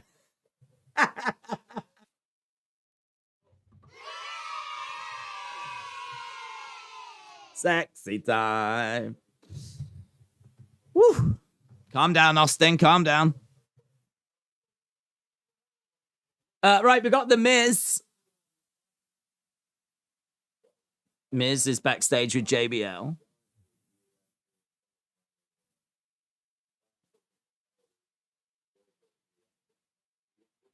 I haven't got liquid cash, says The Miz. But you know me.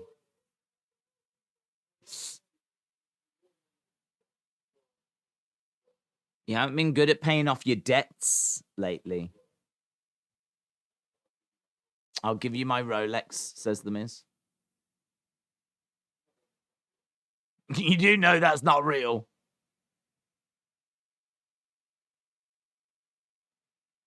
JBL says, you know that's not real.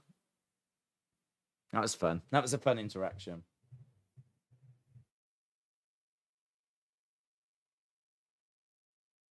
So, Miz struggling to join the game. He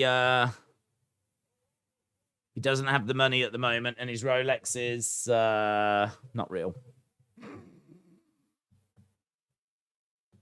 JBL did that so well. That was great. I'm good for it, said Rivy. Miz with a Folex.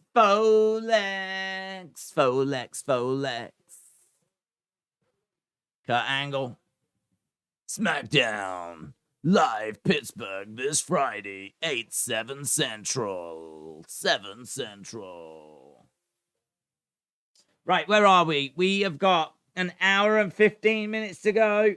And we've got the Alexa Bliss moment coming up, and it'll be all eyes on that.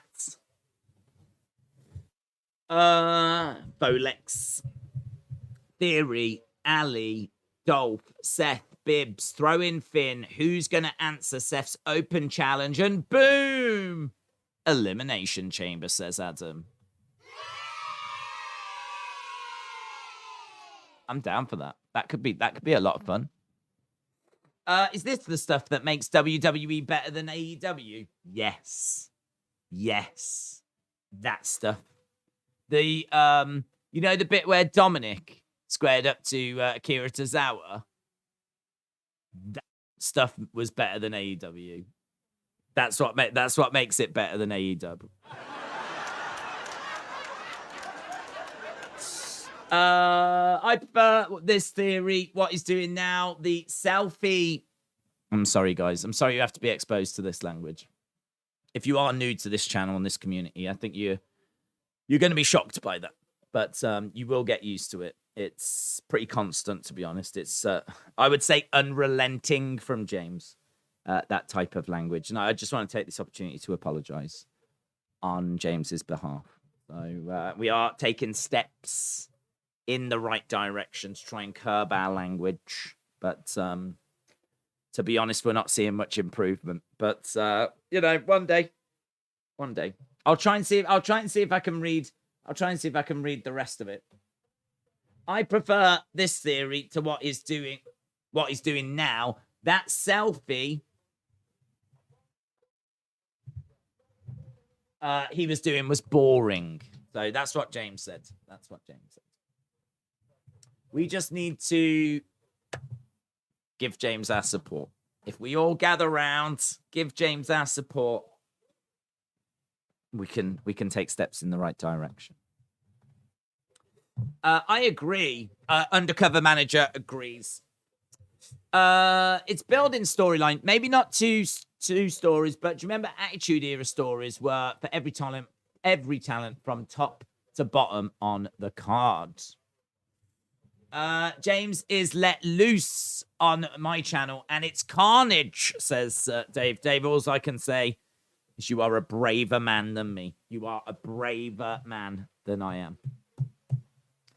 I am trying to keep those reins on as tight. I'm trying to keep those Roman reins on as tight as possible. James is the only person that the mods just don't care what he says LS Dub. He just says anything, and I'm like, yep, there's James. It's true. It's true. He's like that drunk uncle in the corner that says loads of inappropriate things, and you're just like, oh. What is he like? Only James doesn't really say inappropriate things. Just horrific language. I quite often go to sleep crying because of a lot of things James has said. What have we got here? We're back from commercial break. Oh, Meechin's getting upset. Oh, Meechin. AJ getting in the face of, pushity shove. AJ. You bunch of barbarians.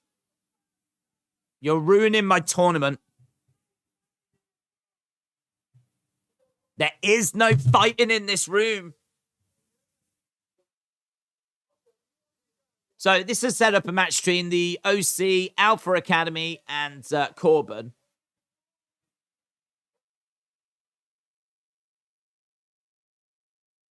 JBL just wants to do his tournament.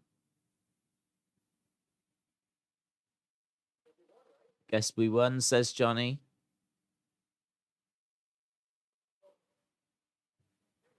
That was easy.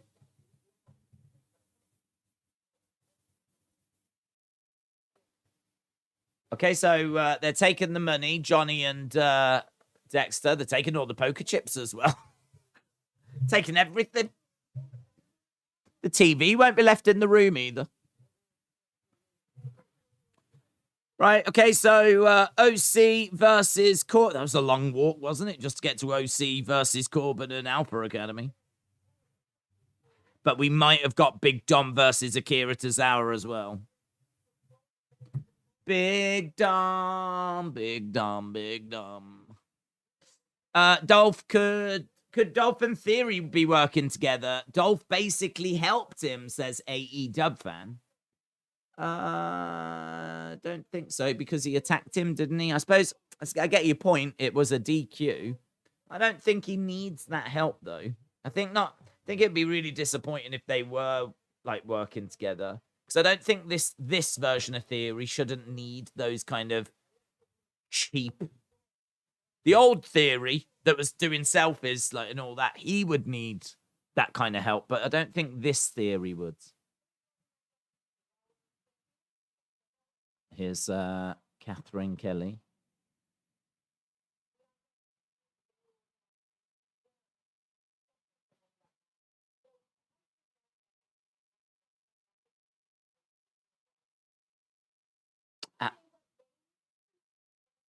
What Bailey did tonight was impressive.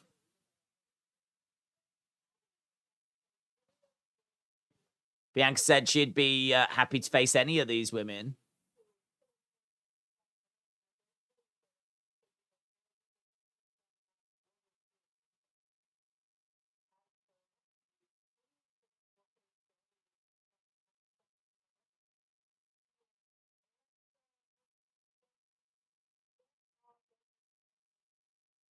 I wish Ron appeared on tonight's show saying, "Damn," says Hayden.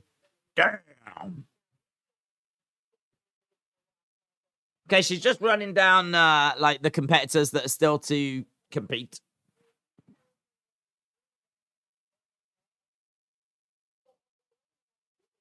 No matter who wins, they're not going to be ready for the EST.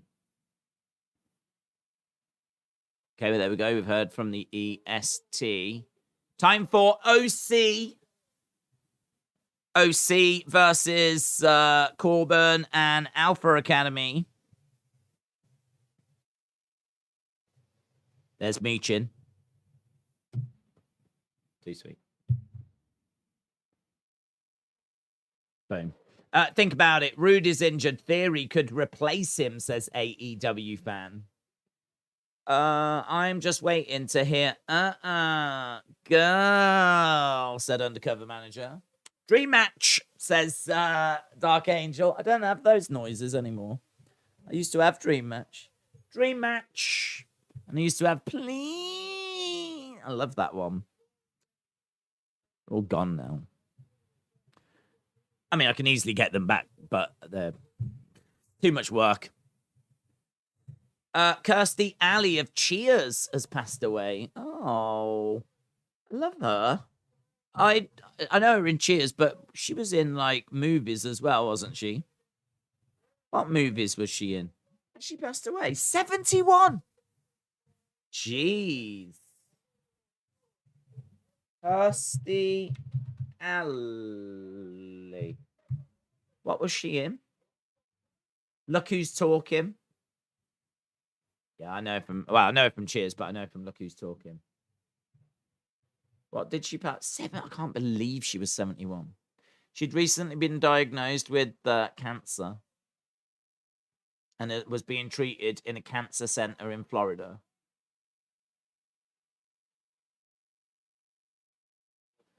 She passed away from a cancer that was only recently discovered. Oh. That's a real shame. I can't believe she was 71. I can't believe she was 71. She featured in those films. She was in, I'm trying to think, like Drop Dead Gorgeous. I remember that film, Drop Dead Gorgeous. Look Who's Talking films. I remember from those. Don't know that I saw any of these other ones that she was in, to be honest. Probably that I know her from the best. Look Who's Talking. I'm trying to see like what other TV stuff she did. She was on The Masked Singer apparently this year. She was on The Masked Singer. Kirstie Alley's Big Live. She was in King of Queens momentarily. Don't know, perhaps she wasn't really in like as perhaps I've just caught like a few things that she's done, but she wasn't in like as much. Fat Actress from 2005. I remember that. Fat Actress. That was a show that was, I can't believe that was so long ago. I never saw it, but I remember selling it. And it was a show about an actress that had like put on a lot of weight. I mean, it was Without a Trace. Veronica's Closet. Is that where I know her from as well? Again, never watched it, but I'm aware of it. Cheers. She was in Cheers from 87 to 93. She did a couple of episodes of Saturday Nights Live. She did Veronica's Closet from 97 to 2000. She was on Dancing in the Stars. She had a show called Kirsty, which was a sitcom, but it didn't last for very long. She did Fat Actress. She was in a few things. That's a real shame, that is. It's a real shame. I really like her. Maybe Lana is going to return and get put through a table, said AEW fan. Summer School, said Robs. I don't know if I know that. I don't know if I know Summer School. Bianca Belair. I didn't know she was 71. No, neither did I. She looked great. Well, I've got nothing to judge that on because, again, I haven't got a clue what she looked like recently. But whenever I've seen her, she's looked great. She was also in Star Trek 2, said Jim. That's interesting. How about Thea Hale comes up and joins Alpha Academy? Listen, I'll take any Thea Hale that I can get a hold of. So, yeah. Put me down for that. Sign me up for that. Love Thea Hale. Hayden said today it would have been my late aunt's 68th birthday. Oh, I'm sorry to hear that, dudes. Oh, it's a real depressing... We've hit a depressing part of the stream, haven't we? I think it all started when James started swearing. Right, we've got OC making their way down. They're going to be taking on Corbin and Alpha Academy. Don't forget, we've got Alexa still to come, which I think is what a lot of people are keeping an eye on. OC versus Corbin and Alpha. Let's go with Corbin and Alphas. Alphas. Do you think they should put Dana and Emma back together again? Yeah, let's do it. Only this time maybe as faces. Because they were heels before. And Emma's a face now. And Dana's a face. So put them back together, but keep them faces. TJB said, I want Rusev back in WWE. Kraken said, I can't handle any more depression. I've got plenty of that. I need more sexy time singing. Sexy time. Come on, darling, it is sexy time. Put on something revealing sexy time. I mean, everything in my head right now is so inappropriate that I'm trying to find the PG way forward. I really want to see your boobs. Sexy time. Come on, darling, it is sexy time. Give me a cuddle, it is sexy time. I really want to see your boobs. Guys, you sing that to your partner. It is on. It is on. I know you'll be sitting there going, no. She'll divorce me. Trust me. Trust me. And if you do it in a little posing pouch as well, with the little jiggle. Drive women wild, that will, guys. Don't ask me how I know. Here's JBL.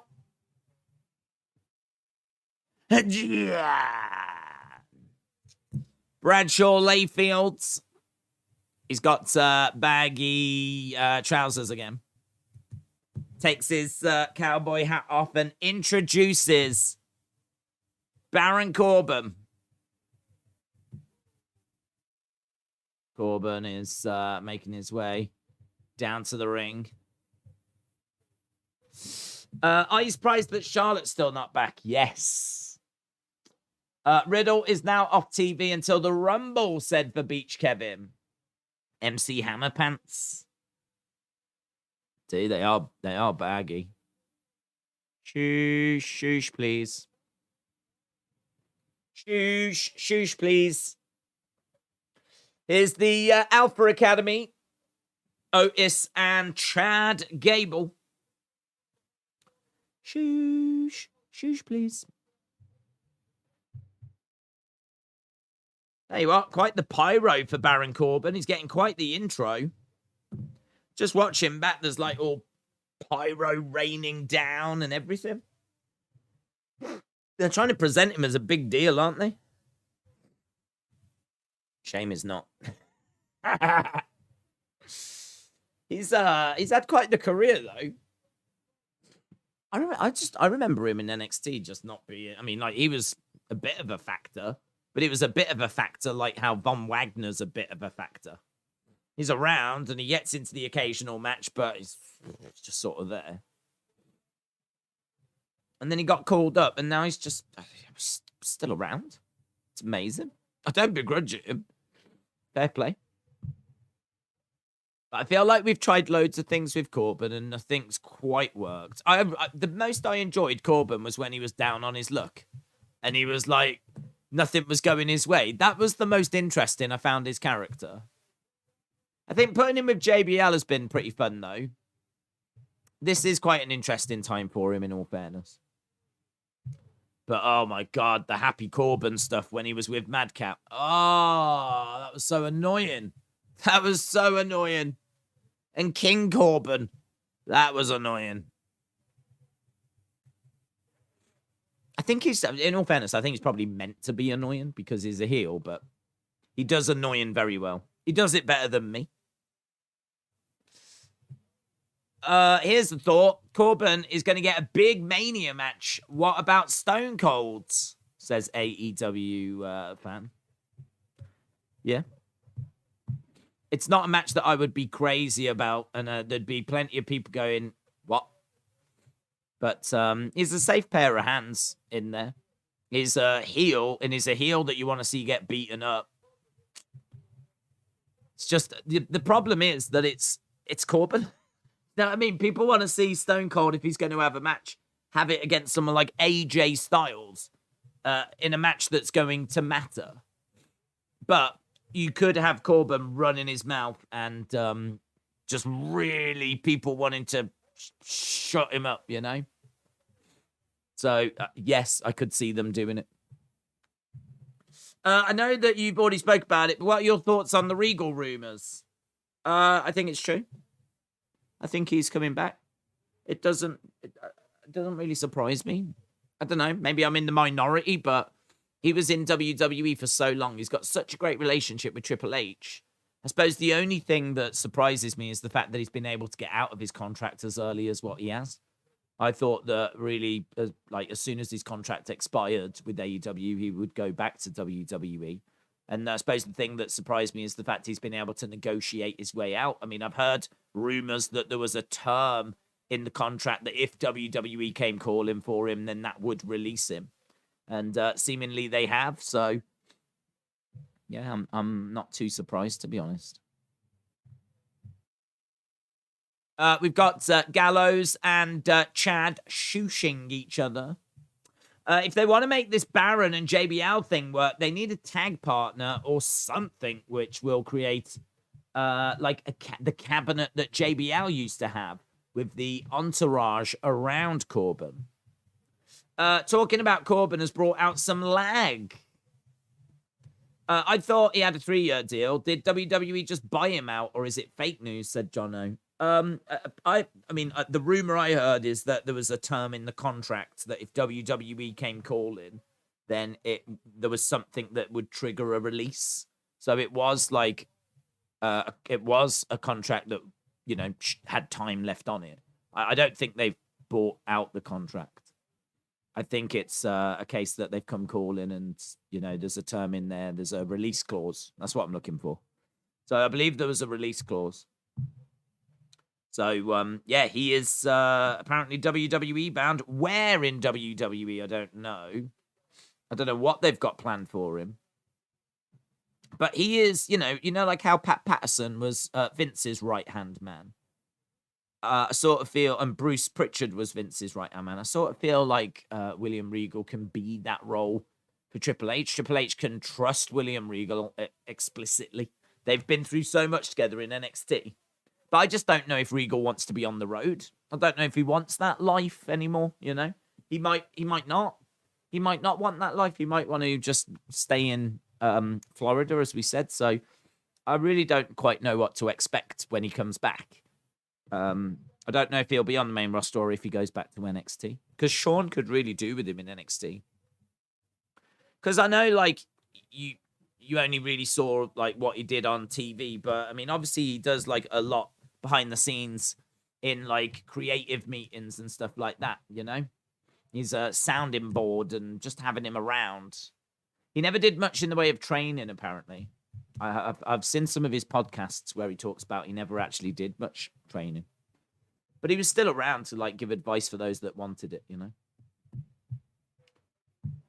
AEW Legends contracts have all got WWE clauses, Tony has said AEW fan. That's interesting. He and Triple H have been together since the early 90s. They were even tag partners in WCW. Do you think Tony was stupid for signing? Tony, if he wanted a release clause? Do you think he's stupid for signing what? William Regal? No, not really.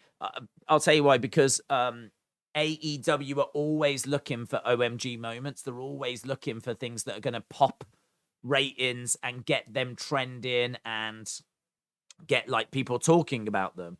And we've said before, actually, that, like, part of the problem is you do that, but then you've got to deal with the people after, because they come in and there's, like, you know, Rusev and Andrade and Thunder Rosa and, you know, Tony Storm, Ruby Riott, Leo Rush. Like, you know, you have this surprise, and it's got to be a good name to resonate. You know, if you go and get someone from, like, Warhorse or something like this from the indie scene, yeah, it's going to pop a few people, but most people are going to be like, not bothered. So getting someone like William Regal definitely had that impact. Like, oh my God, William Regal's here. And it was a moment, and, you know, you got people talking. And they've had him around for a while. So, you know, they did the Blackpool Combat Club and all that kind of stuff. And now it's a case that he's going. The only thing I would say is that it sort of feels a little bit rushed. It sort of feels like it doesn't feel like he knew months ago this was going to happen. Because I feel like you could have told a bit of a better story. I think they've still had a bit of time. You know, I feel like the seeds for this were planted when MJF spoke to William Regal. And remember at the time, I was like, what? Everyone was praising that MJF William Regal promo. And I said, when I was asked my thoughts on it, I was like, it's a brilliant delivery by MJF talking about that email. It's a brilliant delivery. But the end result is you've made William Regal look like a heel. Now, if that's what you're trying to do, if you're trying to make William Regal a heel, because don't forget, he was the babyface manager of the Blackpool Combat Club at that time. If you're trying to make him a heel, then I think you've done I think you've done that, because I really like William Regal. And now after that back and forth, he comes across as a little bit of a douche, even to me. Because that old school mentality of, you know, sending an email back saying, "I'll get back to me when you've actually got something worth looking at," kind of a thing, you know, and like really being a bit off with someone so young that's trying to make it in the industry. I don't respect that. I don't look at that and think, oh, he's just doing the old school thing. Like, no. That's an outdated mentality. That's not how business should be done in 2020, you know, whenever. Oh, 2018 or whenever this was. Like, for me, that's old school, outdated rubbish, right? So I've got no respect for treating people that way. And so, for me, like, that just made William Regal seem like a heel. And even though William Regal came back and explained it, like, you know, I had to do this, so you, like, just getting a shirt email is nothing, blah, blah, blah, blah, blah. Didn't excuse it for me. And so I kind of left that with, like, everyone praising it, but I was like, I don't know what we're trying to do here. If we're trying to make him a heel, then brilliant. But if not, I think that promo has completely missed its objective. And obviously, now that we know that he's leaving, you do look at that and go, oh, okay. Maybe they were trying to make him a bit of a heel. Perhaps they were trying to damage his reputation a little bit with that promo now, because now he's leaving them. And I think they knew that he was leaving at that point as well. So I wonder if that was a little bit of a, let's use this and let's get out like, you can explain it, but let's use this as part of this promo thing. And then obviously, MJF was able to reference back to it. And it was kind of like MJF getting the last laugh, wasn't it?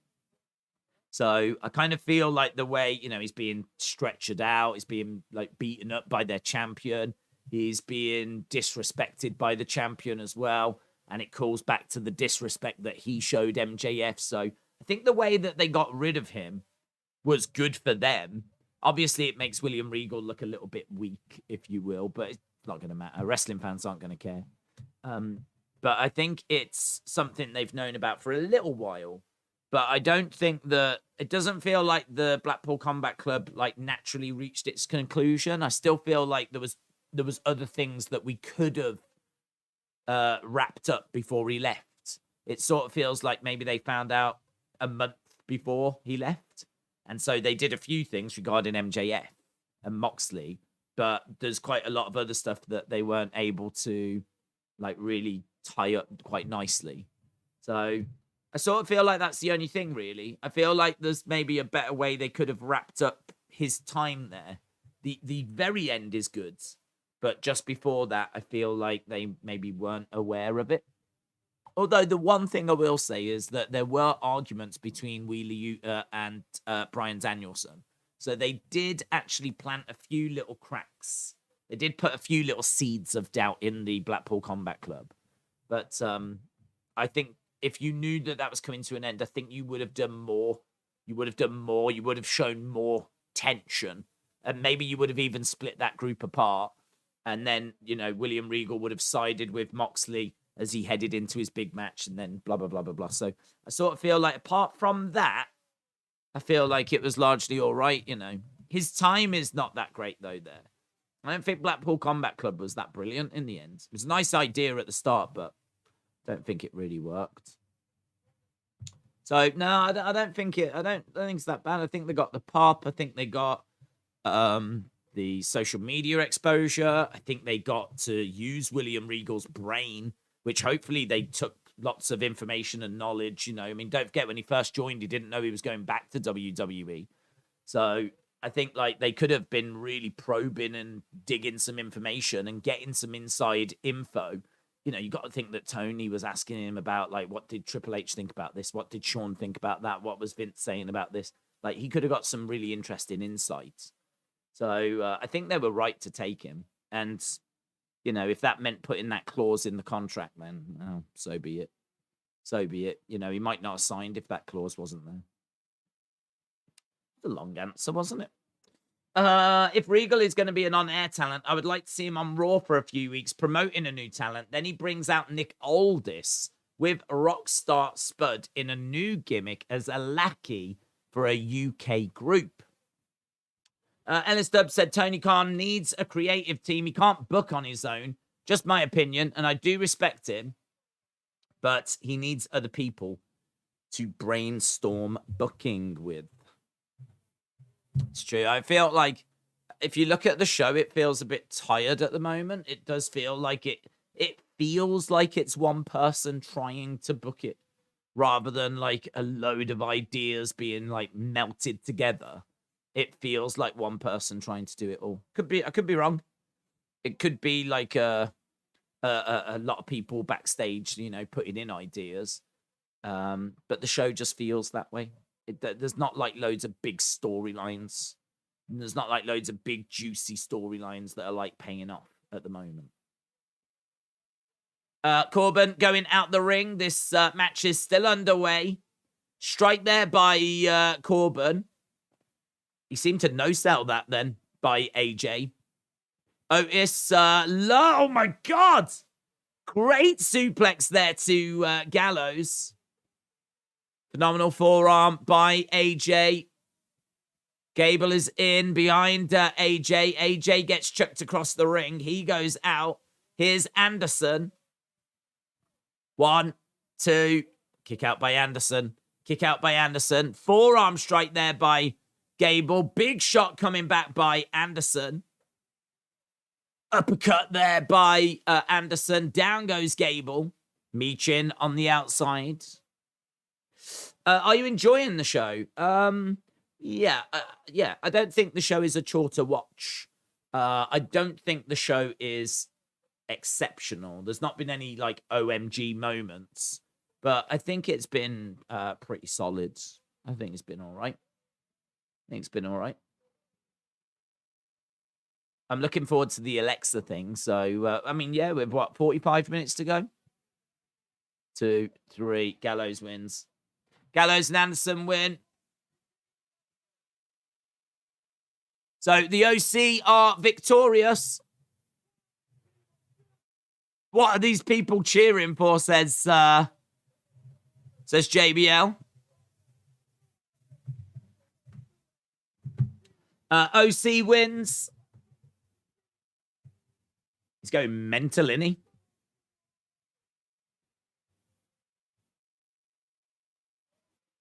I like Michin, Mia Yim with like the red trousers and the white socks over the top. Looks good. Right, we're backstage with Alexa and she's got Lily. We haven't been seeing much of Lily. And there was the logo on the screen in the background. Logo momentarily appearing on that screen.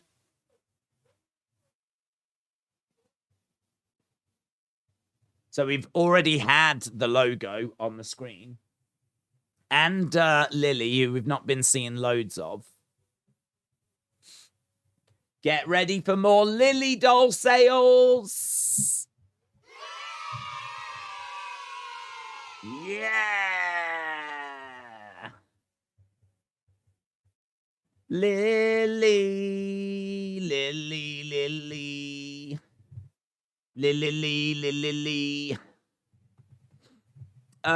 Bray logo. The Fiend is coming for her tonight, said Eli. Bray logo. Another L for Alpha Academy. That means they're Alpha Academy now. ALL. I met William Regal and Danhausen on Sunday at Comic-Con, said Nathan. Ashley said, Lily is back. Ramon said, what a rush. Oh, what a rush. Mattel's Alexa Bliss figure is out now with Lily, so it makes sense to see the doll on screen, says Dave. Dave in real life football. Dave in real football life. Dave in a football. Justin said, what do you think of Stone Cold versus Lesnar at WrestleMania? A sort of rumor it might happen. Be pretty fun, in all fairness. I mean, I'm not normally crazy about smashing two legends together. I've been asked before about like Edge and Cena, and I've always said I think they should like put some youngsters over. But Stone Cold and Lesnar, what with them meant to face before when Stone Cold walked out and everything. Like, there's a bit of a backstory there, which I really like. So I actually wouldn't be against that. I still sort of feel like they should put some youngsters over. I suppose I feel a bit different because Lesnar's been working with quite a few people. We've seen Lesnar working with like loads of... I mean, really, Lesnar is a current star, isn't he? He is a legend, but he is also a current star that's been working with like plenty of youngsters. So, don't know. I'm sort of down for seeing it. Lesnar matches always feel big. Stone Cold coming back would be big. The only thing I would say is that Lesnar should and surely would destroy Stone Cold. So that's the only thing. Stone Cold, I think, would have to lose that match. And he wouldn't lose that match. Days used to love the supernatural aspect of wrestling. Hang on.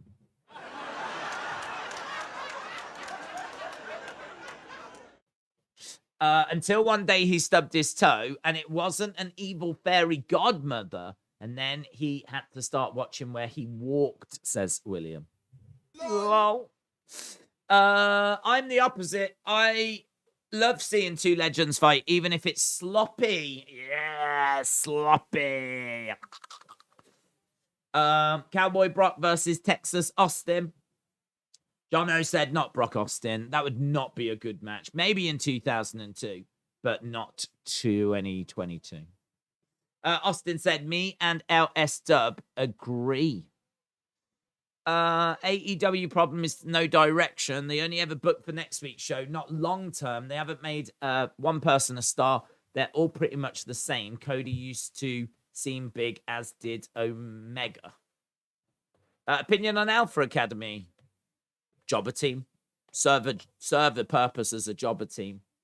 I think the shoosh thing's all right, but they just don't do anything else, do they? It's like a broken record. It's just shoosh all the time, and that's it. Good wrestlers, but just a jobber team. Is Candice.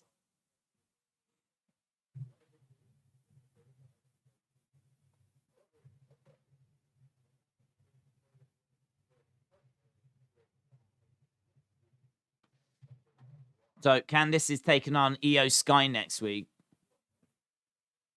You're a marked woman. There's Nikki in the background.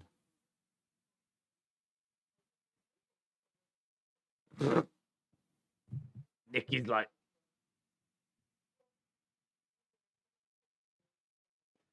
same old pixie wings.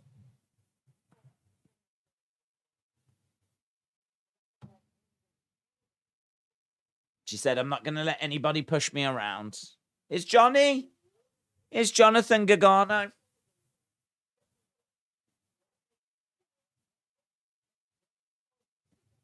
Oh, it's fun seeing these guys together, isn't it?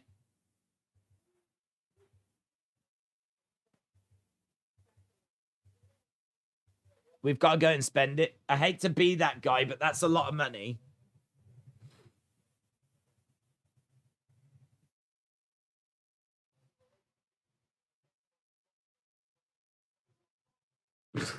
I've got so many questions about the relationship between Candice, Johnny Gargano, and Dexter Lumis. It's a bit odd to me, says Corey Graves.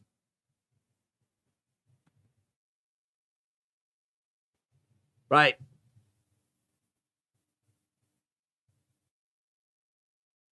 What's this, Big Dom? Is this Big Dom? What are we watching? I don't even know what this is. We got Big Dom, we got Rhea, we got Finn, we got Damian Priest. Big Dom's here. What is this? Big Dom's time to shine. Big Dom, I'm your mammy shirt on as well. Go on, Big Dom. Go on, son. Big Dom, Big Dom, Big Dom.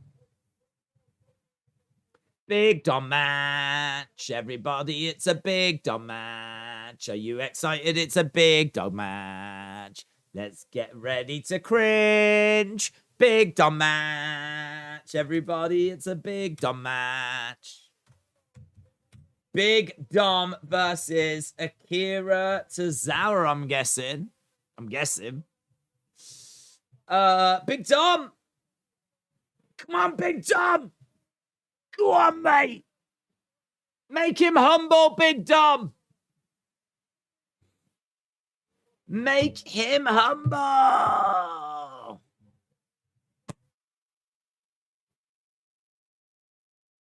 Yeah, it's going to be Big Dom versus Akira Tozawa. Go on, mate. Look at Rippers. Look at Rippers. You know that Big Dom sang the Sexy Time song to her backstage, and she is absolutely besotted right now. She can't take her eyes off Big Dom. Mattel needs to make a Brock with a tractor figure when he lifted the ring, said James. They totally need to do that. James, there was no swearing in that message. What's going on? Days, effing Mattel need to make an effing Brock figure with an effing tractor figure when he lifted the effing ring. Do you effing remember that? A lot of people said it was, but I thought it was effing brilliant. Thank you, James Chadwick. Judgment Day, why are you not protecting Dom? He attacked his dad in front of his mom and sister during Thanksgiving. Big Dom don't need protecting. It's the world that needs protecting from Big Dom. Sonny says, fudge. I hope Dom starts wearing Rhea's gear, says Mitchell. Nice. Go on, Big Dom. Go on, Big Dom. Suplex. The World versus Big Pappy Dom. Eddie is Dom's dad, said David. Wrong. Hang on. Dom is Eddie's dad. Get it right. Big Dom is Eddie's father. Nice takedown there by Akira Tozawa. Rhea is Dom's dad. 1, 2, shoulder up. Dom can off, says James.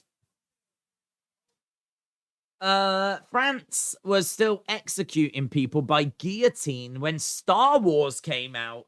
Star Wars came out on May 1977, and the last execution by guillotine took place on September 10th, 1977.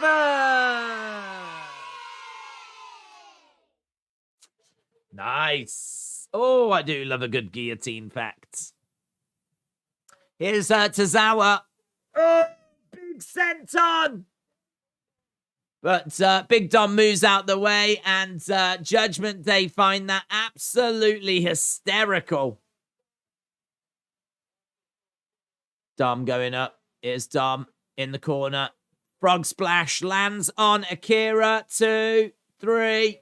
Mate, that's nothing. That's nothing for Big Dom. That is nothing. He messed him up, man. Look, Finn Balor is in. Finn Balor's pulling him around. Look, Damian Priest. Look how happy they are. Look how happy they are that Big Dom just messed up Akira Tozawa. Oh, they are loving it. Finn's telling him to go a bit further. Dom is picking up Tozawa. Here's the Street Profits. Street Profits making their way down. Yeah, Judgment Day are going to walk away. Street Profits now going to be... Street Profits going into a feud now, are they, with Judgment Day?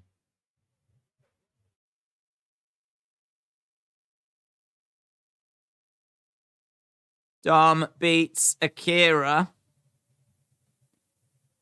Street Profits come down and make the save. There's Big Time. Big Time's changed. Big Time's ready.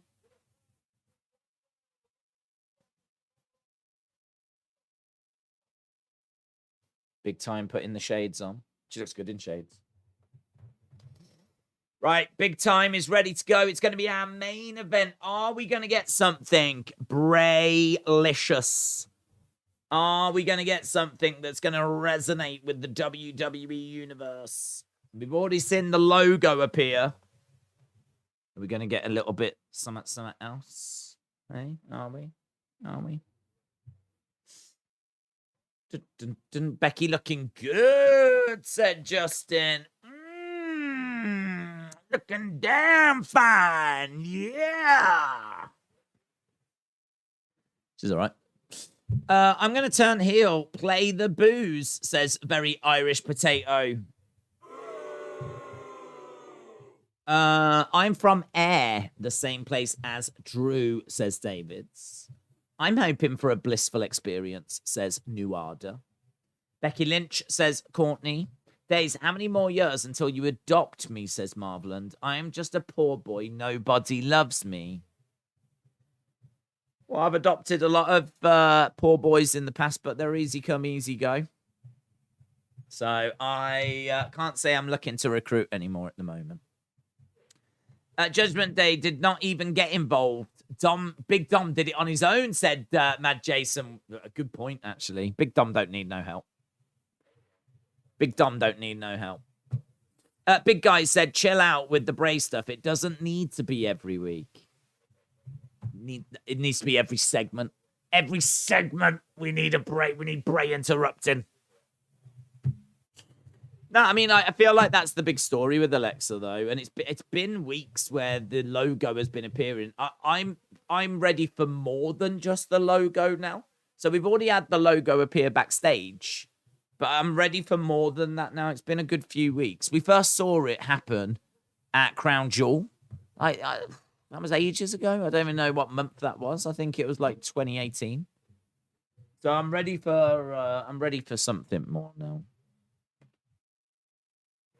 Bray is going to screw over Alexa in the title match against Bianca at a Royal Rumble. That's my prediction. I think Alexa wins tonight, but I could be wrong, says Austin 316. Very Irish Potato said, you snowflakes in the chat can suck it!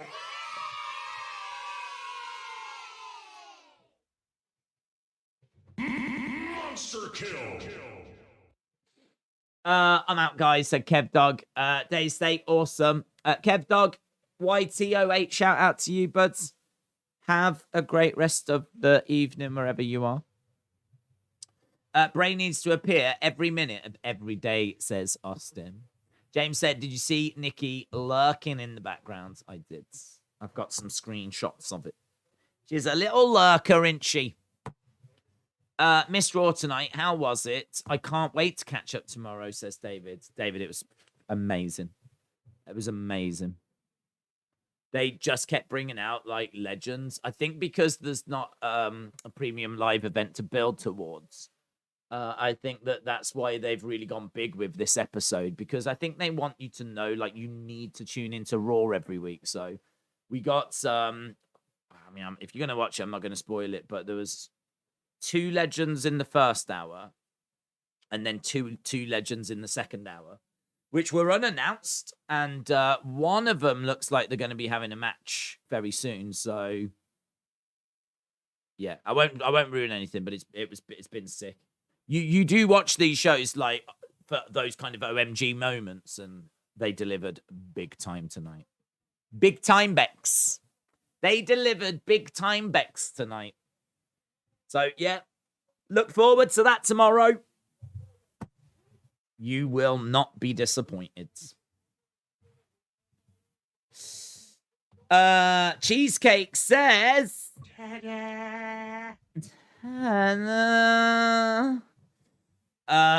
Austin, don't ruin it. I know that people are going to start putting in the legends that appeared, but don't do that. Naked Midian. We didn't get Naked Midian. Are we ever going to see Bray wrestle? Oh, hello. What's this? Bibbs is going down a corridor.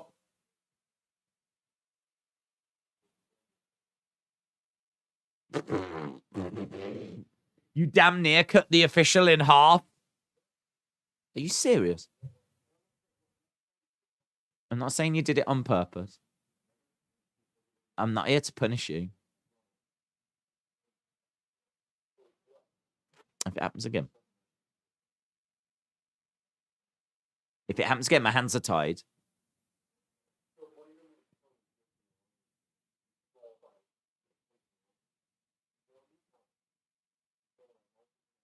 I know it was an accident. This is sort of interesting.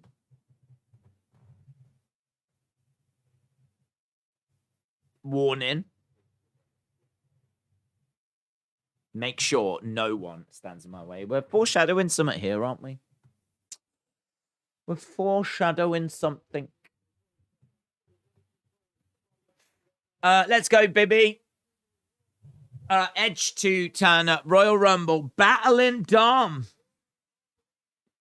Next out, Ray tries to break them fighting. Low blow to Ray. Edge and Dom hug it out. Edge versus Ray at WrestleMania for Edge's last match ever. Bobby is lucky he didn't get Canadian destroyed, said Mitchell. It's true. He doesn't know how lucky he is. Lucky to be walking right now. Oh, Bibbs. Next week, we got Candice versus Io. We've got Alexa or Becky or Nikki versus Bayley. #1 contenders match. Next week. Here's Alexa. Here's Alexa. Stand up. Shout out. Here she is. Signature move. She's out titles. Blah, blah, blah, blah.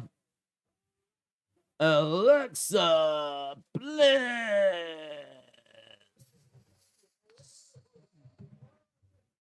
Smile on her face, making her way down to the ring.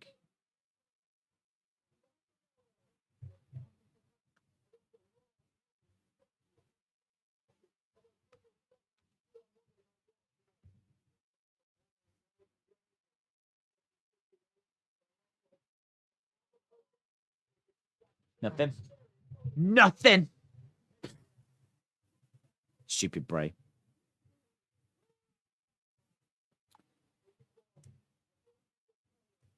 Nothing. Still don't like a theme. Stand up, shout out, and touch my boob. I don't know what it says. Here's Nikki running down. Time for an Alexa turn, said Rivy. No Lily, said Ashley. That's true. That's true. David said, just like to say hello from Air Scotland. Yay! Scotland, Scotland, Scotland, Scotland, Scotland, Scotland, Scotland. I love Scotland.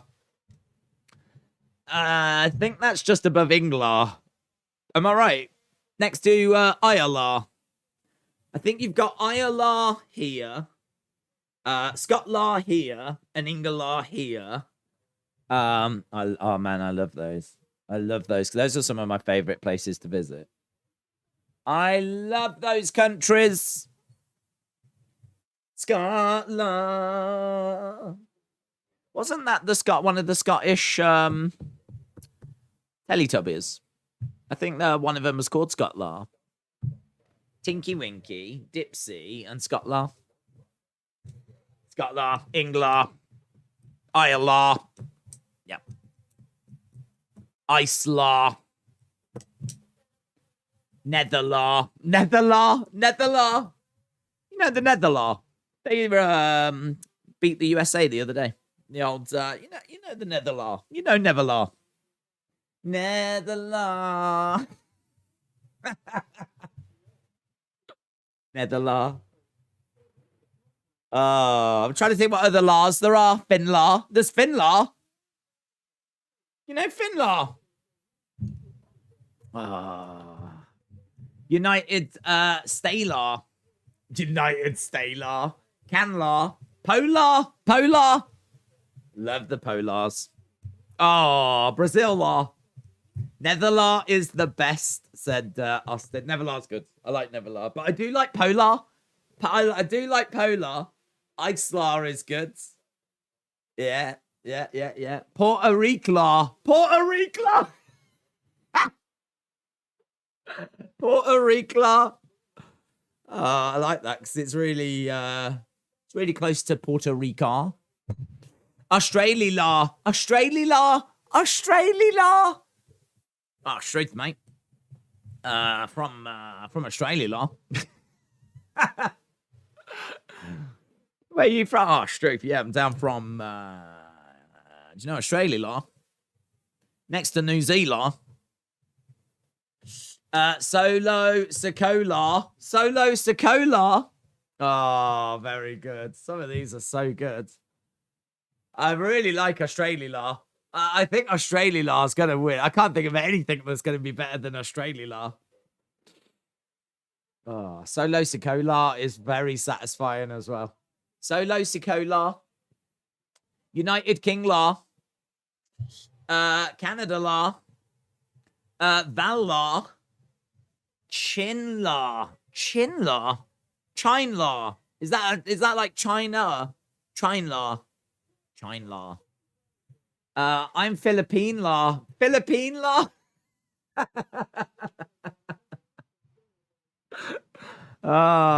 Switzerland. Switzerland. Some of these are so funny. I can honestly imagine myself lying in bed tonight giggling at Australia law. I could see myself lying there going, Australia law. Here's the man, Becky Law. Becky Lynch law. Becky Lynn law. Becky Lynn law. Becky Lynn law making her way down. Bulgari law. I miss Cesar law. Cesar Alexla law. Alexla Bliss. Some of these are hard, man. Becky Lee law. Australia law. I do love Australia law. Australia law cracks me up. It's very good. Thanks to David for giving us something to laugh at. Not that we're laughing at the country that you're from, David. I want you to know that I love all of the Scott Law people. Baylor, America. No, I don't know. Paul, I don't think you've got the joke there. But I mean, what you've done there, Paul, is you've written the words America. And it's not what we're doing. Good go though. Good go. Good go. That was good attempt. That was a good attempt. That was a good go. Close. You were close. The Rock Law. Right, hang on. We're under. No, we do not have Big Dom. We don't have Big Dom in action right now. Courtois Law, said Harith. Brock Lesnar. Brock Lesnar. Brock Lesnar. Oh, Brock Lesnar. Alex Law versus Bex Law versus Nick Law. Okay. Brock Lesnar. Right, Bliss is up. How long we got? We got 16 minutes. 16 minutes. New Gin Law. Bloodline Law. Venezuela Law. Venezuela. No, it is Venezuela. It is Venezuela. No, it's Venezuela. Venezuela. Venezuela. That is so close. It's hurting my head. Venezuela becomes Venezuela. Right, okay. That is so close that it actually works and starts fooling me as to which is the real one. Venezuela. See, sometimes I do say it Venezuela. Venezuela. No, Venezuela. Venezuela. Oh, it's so close. That messes with my head. That actually messes with my head. Oh. I still like Australia. I still like that one. Bianc Law is the EST Law, said Ribby. Tika Musala, said Bunk. Tika Musala. Right, Nikki is charging into these women. Let's try and turn our attention.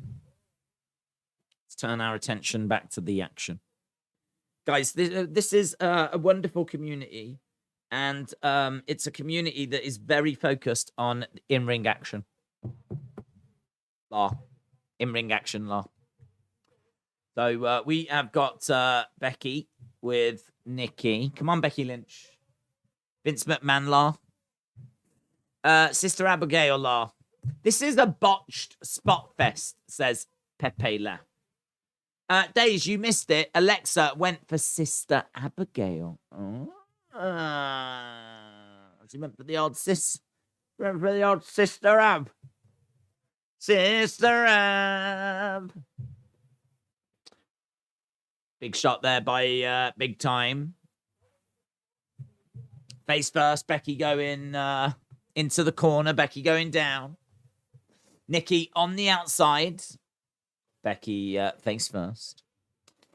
Bray isn't there because of Barry Windham, says Aces.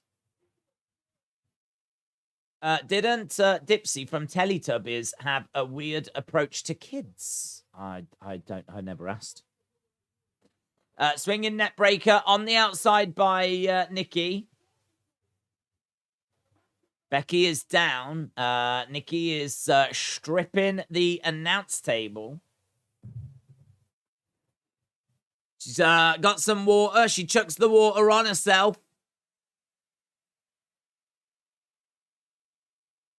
There goes my notes, she says. There goes my notes. Kevin Patrick's lost his notes. Oh, street, mate. Australia law. Right, we are at commercial break. This is going to be the final commercial break. The final commercial break.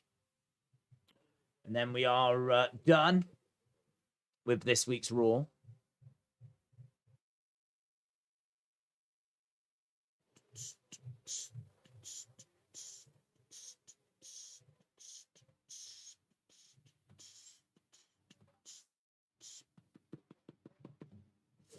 Right.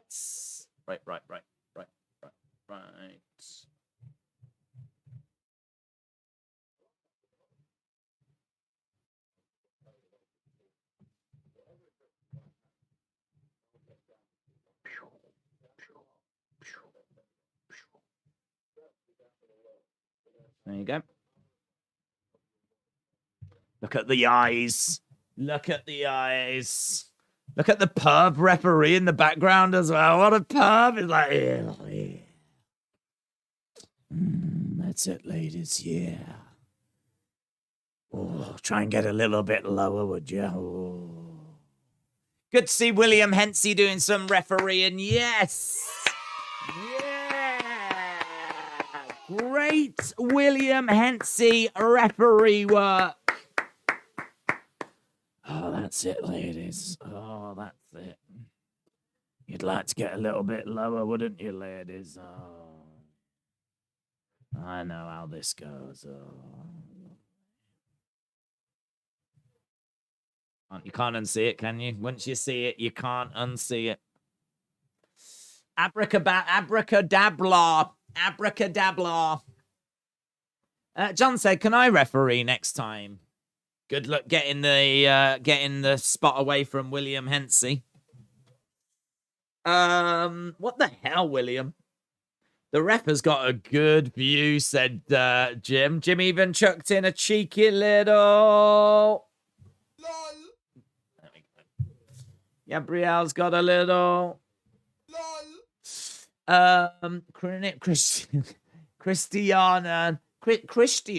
Christian Ronaldo la. Christian, you know Christian. You know Christian Ronaldo. That's Christian Ronaldo la. Dark Alexa said Street Fighter Ingrid. Bray Wyatt. Yes, you can have that one. Edwards. Kelly Kellar. Kelly Kellar's good. Kelly Kellar? Don't know why. It makes me think of cereal. Kelly Kellar. Damn it. Identity revealed. Right, here we go then. We've got Nikki with Alexa. Who is going to win this and go on next week?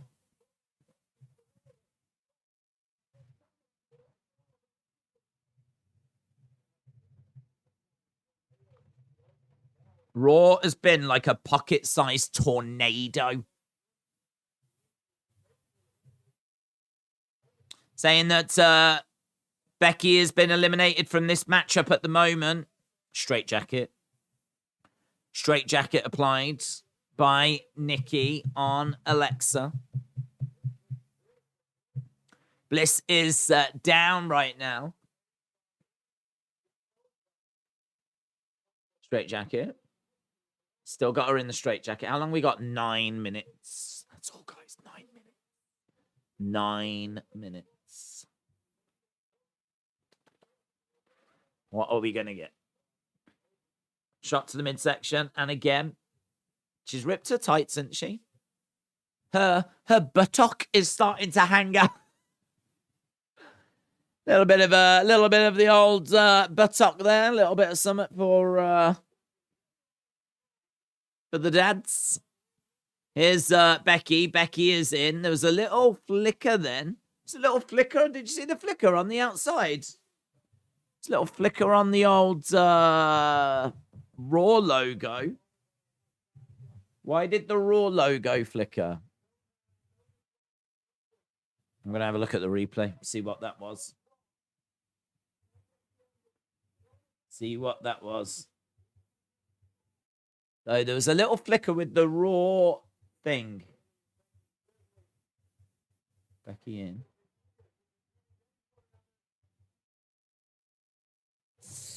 It flickered, but I didn't see why it flickered. I did get a screenshot, but I don't know if it got a good screenshot or not. Shoulder up. I'm going to look at my screenshots.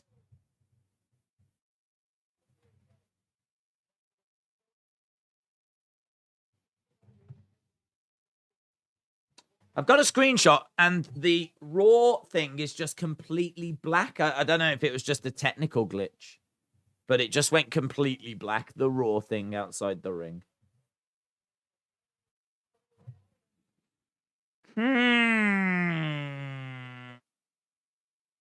It did it with the bloodline as well, said James. Oh, did it? Oh, I didn't see it earlier. Interesting. Perhaps it's just faulty. Let's get a refund. Forearm strike by Becky. Face first, Bex goes into the ring post. Alexa on the edge of the ring. Flips over, lands on top of Nikki and Becky. Alexa is in control. How long we got? 7 minutes. One. Tesla. Rhea Ripley. Sikoa. Did it earlier. I don't think it means anything, says Dave. Big Time Bax said, I put up for adoption. Will you take me, says Big Time Baxter. Oh, go on then. Go on then. I'm sure we can squeeze one more in. That's what she said. David said, player Scott Lana, thanks for the laugh. See yous next week. David, shout out to you, buds. Tony the Tigler. Tony the Tigler, commentated by J-Law. J-Law. I like Tony the Tigler. I'm into that. I'm into Tony the Tigler. That's a good addition. That's a good one, Mitchell. You get a kid cheer for that later. Right, there was just a big multi-person spot in the corner. Lots of women down. The total package, Lex Luger. That's nice. Lex Luger. Lex Luger is very good. Tony the Tigler is very good. Australia is still my favorite. Right, Becky up on her feet, going over. Big shot there to Nikki. We're into the final five. Final five. Big forearm. That was a power bomb that Becky did to Nikki as Nikki was suplexing Alexa. Nikki charging over, gets dumped onto the outside.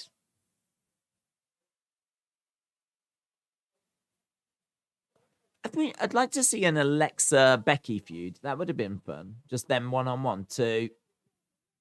Alexa making the save. Alexa makes the save. She's on her knees. Coming over, grabbing Nikki. Alexa gets driven back into the corner. And again. Kicks coming into the midsection. Alexa Bliss is slumped down in the corner. Big splash there by Nikki, looking for a Bulldog. Bliss gets bulldogged by Nikki Cross. Back elbow by Alexa. Alexa helps Nikki out of the ring. Alexa on her feet. Goes over in between the ropes. Gets caught by Nikki. Nikki tries to throw a strike. Big shots coming in by Alexa. Crossbody there by Nikki, and Alexa goes down. Referee is going to start the count. Alexa down on the outside of the ring. We're into the final four. Final four. WrestleMania law. I'd like to see Alexa pin me, said TJB. Hunt law, Hurstler, Helmsley law. On the outside, shoulder to the midsection by Nikki. Alexa and Becky haven't feuded since about 2016, said Austin. Here's, drop kick by Becky on Alexa. She gets rolled over by Bex too. Shoulder up. That was a draping DDT whilst Becky delivered a drop kick sort of leg drop thing.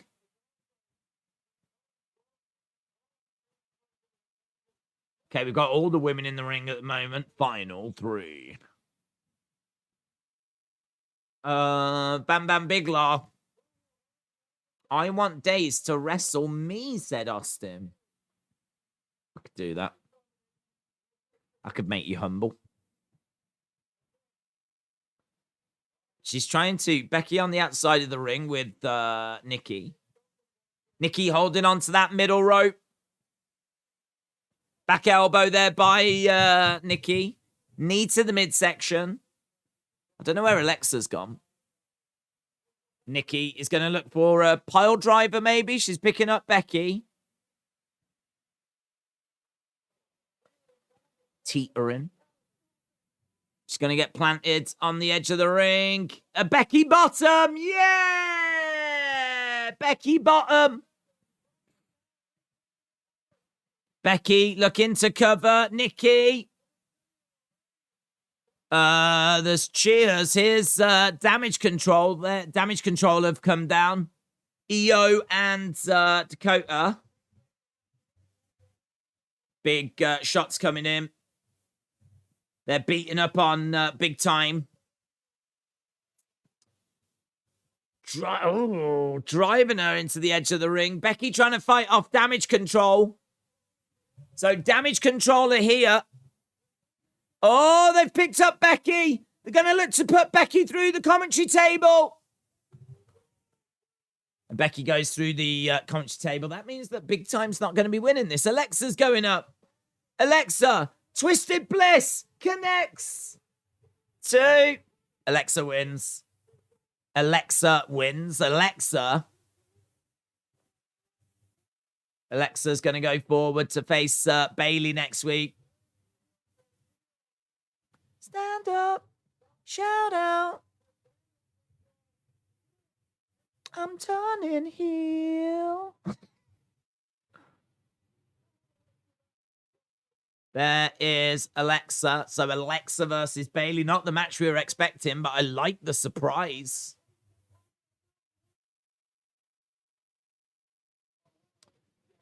Only Bayley stands in her way next week. Alexa Bliss is getting back to the top of the mountain again.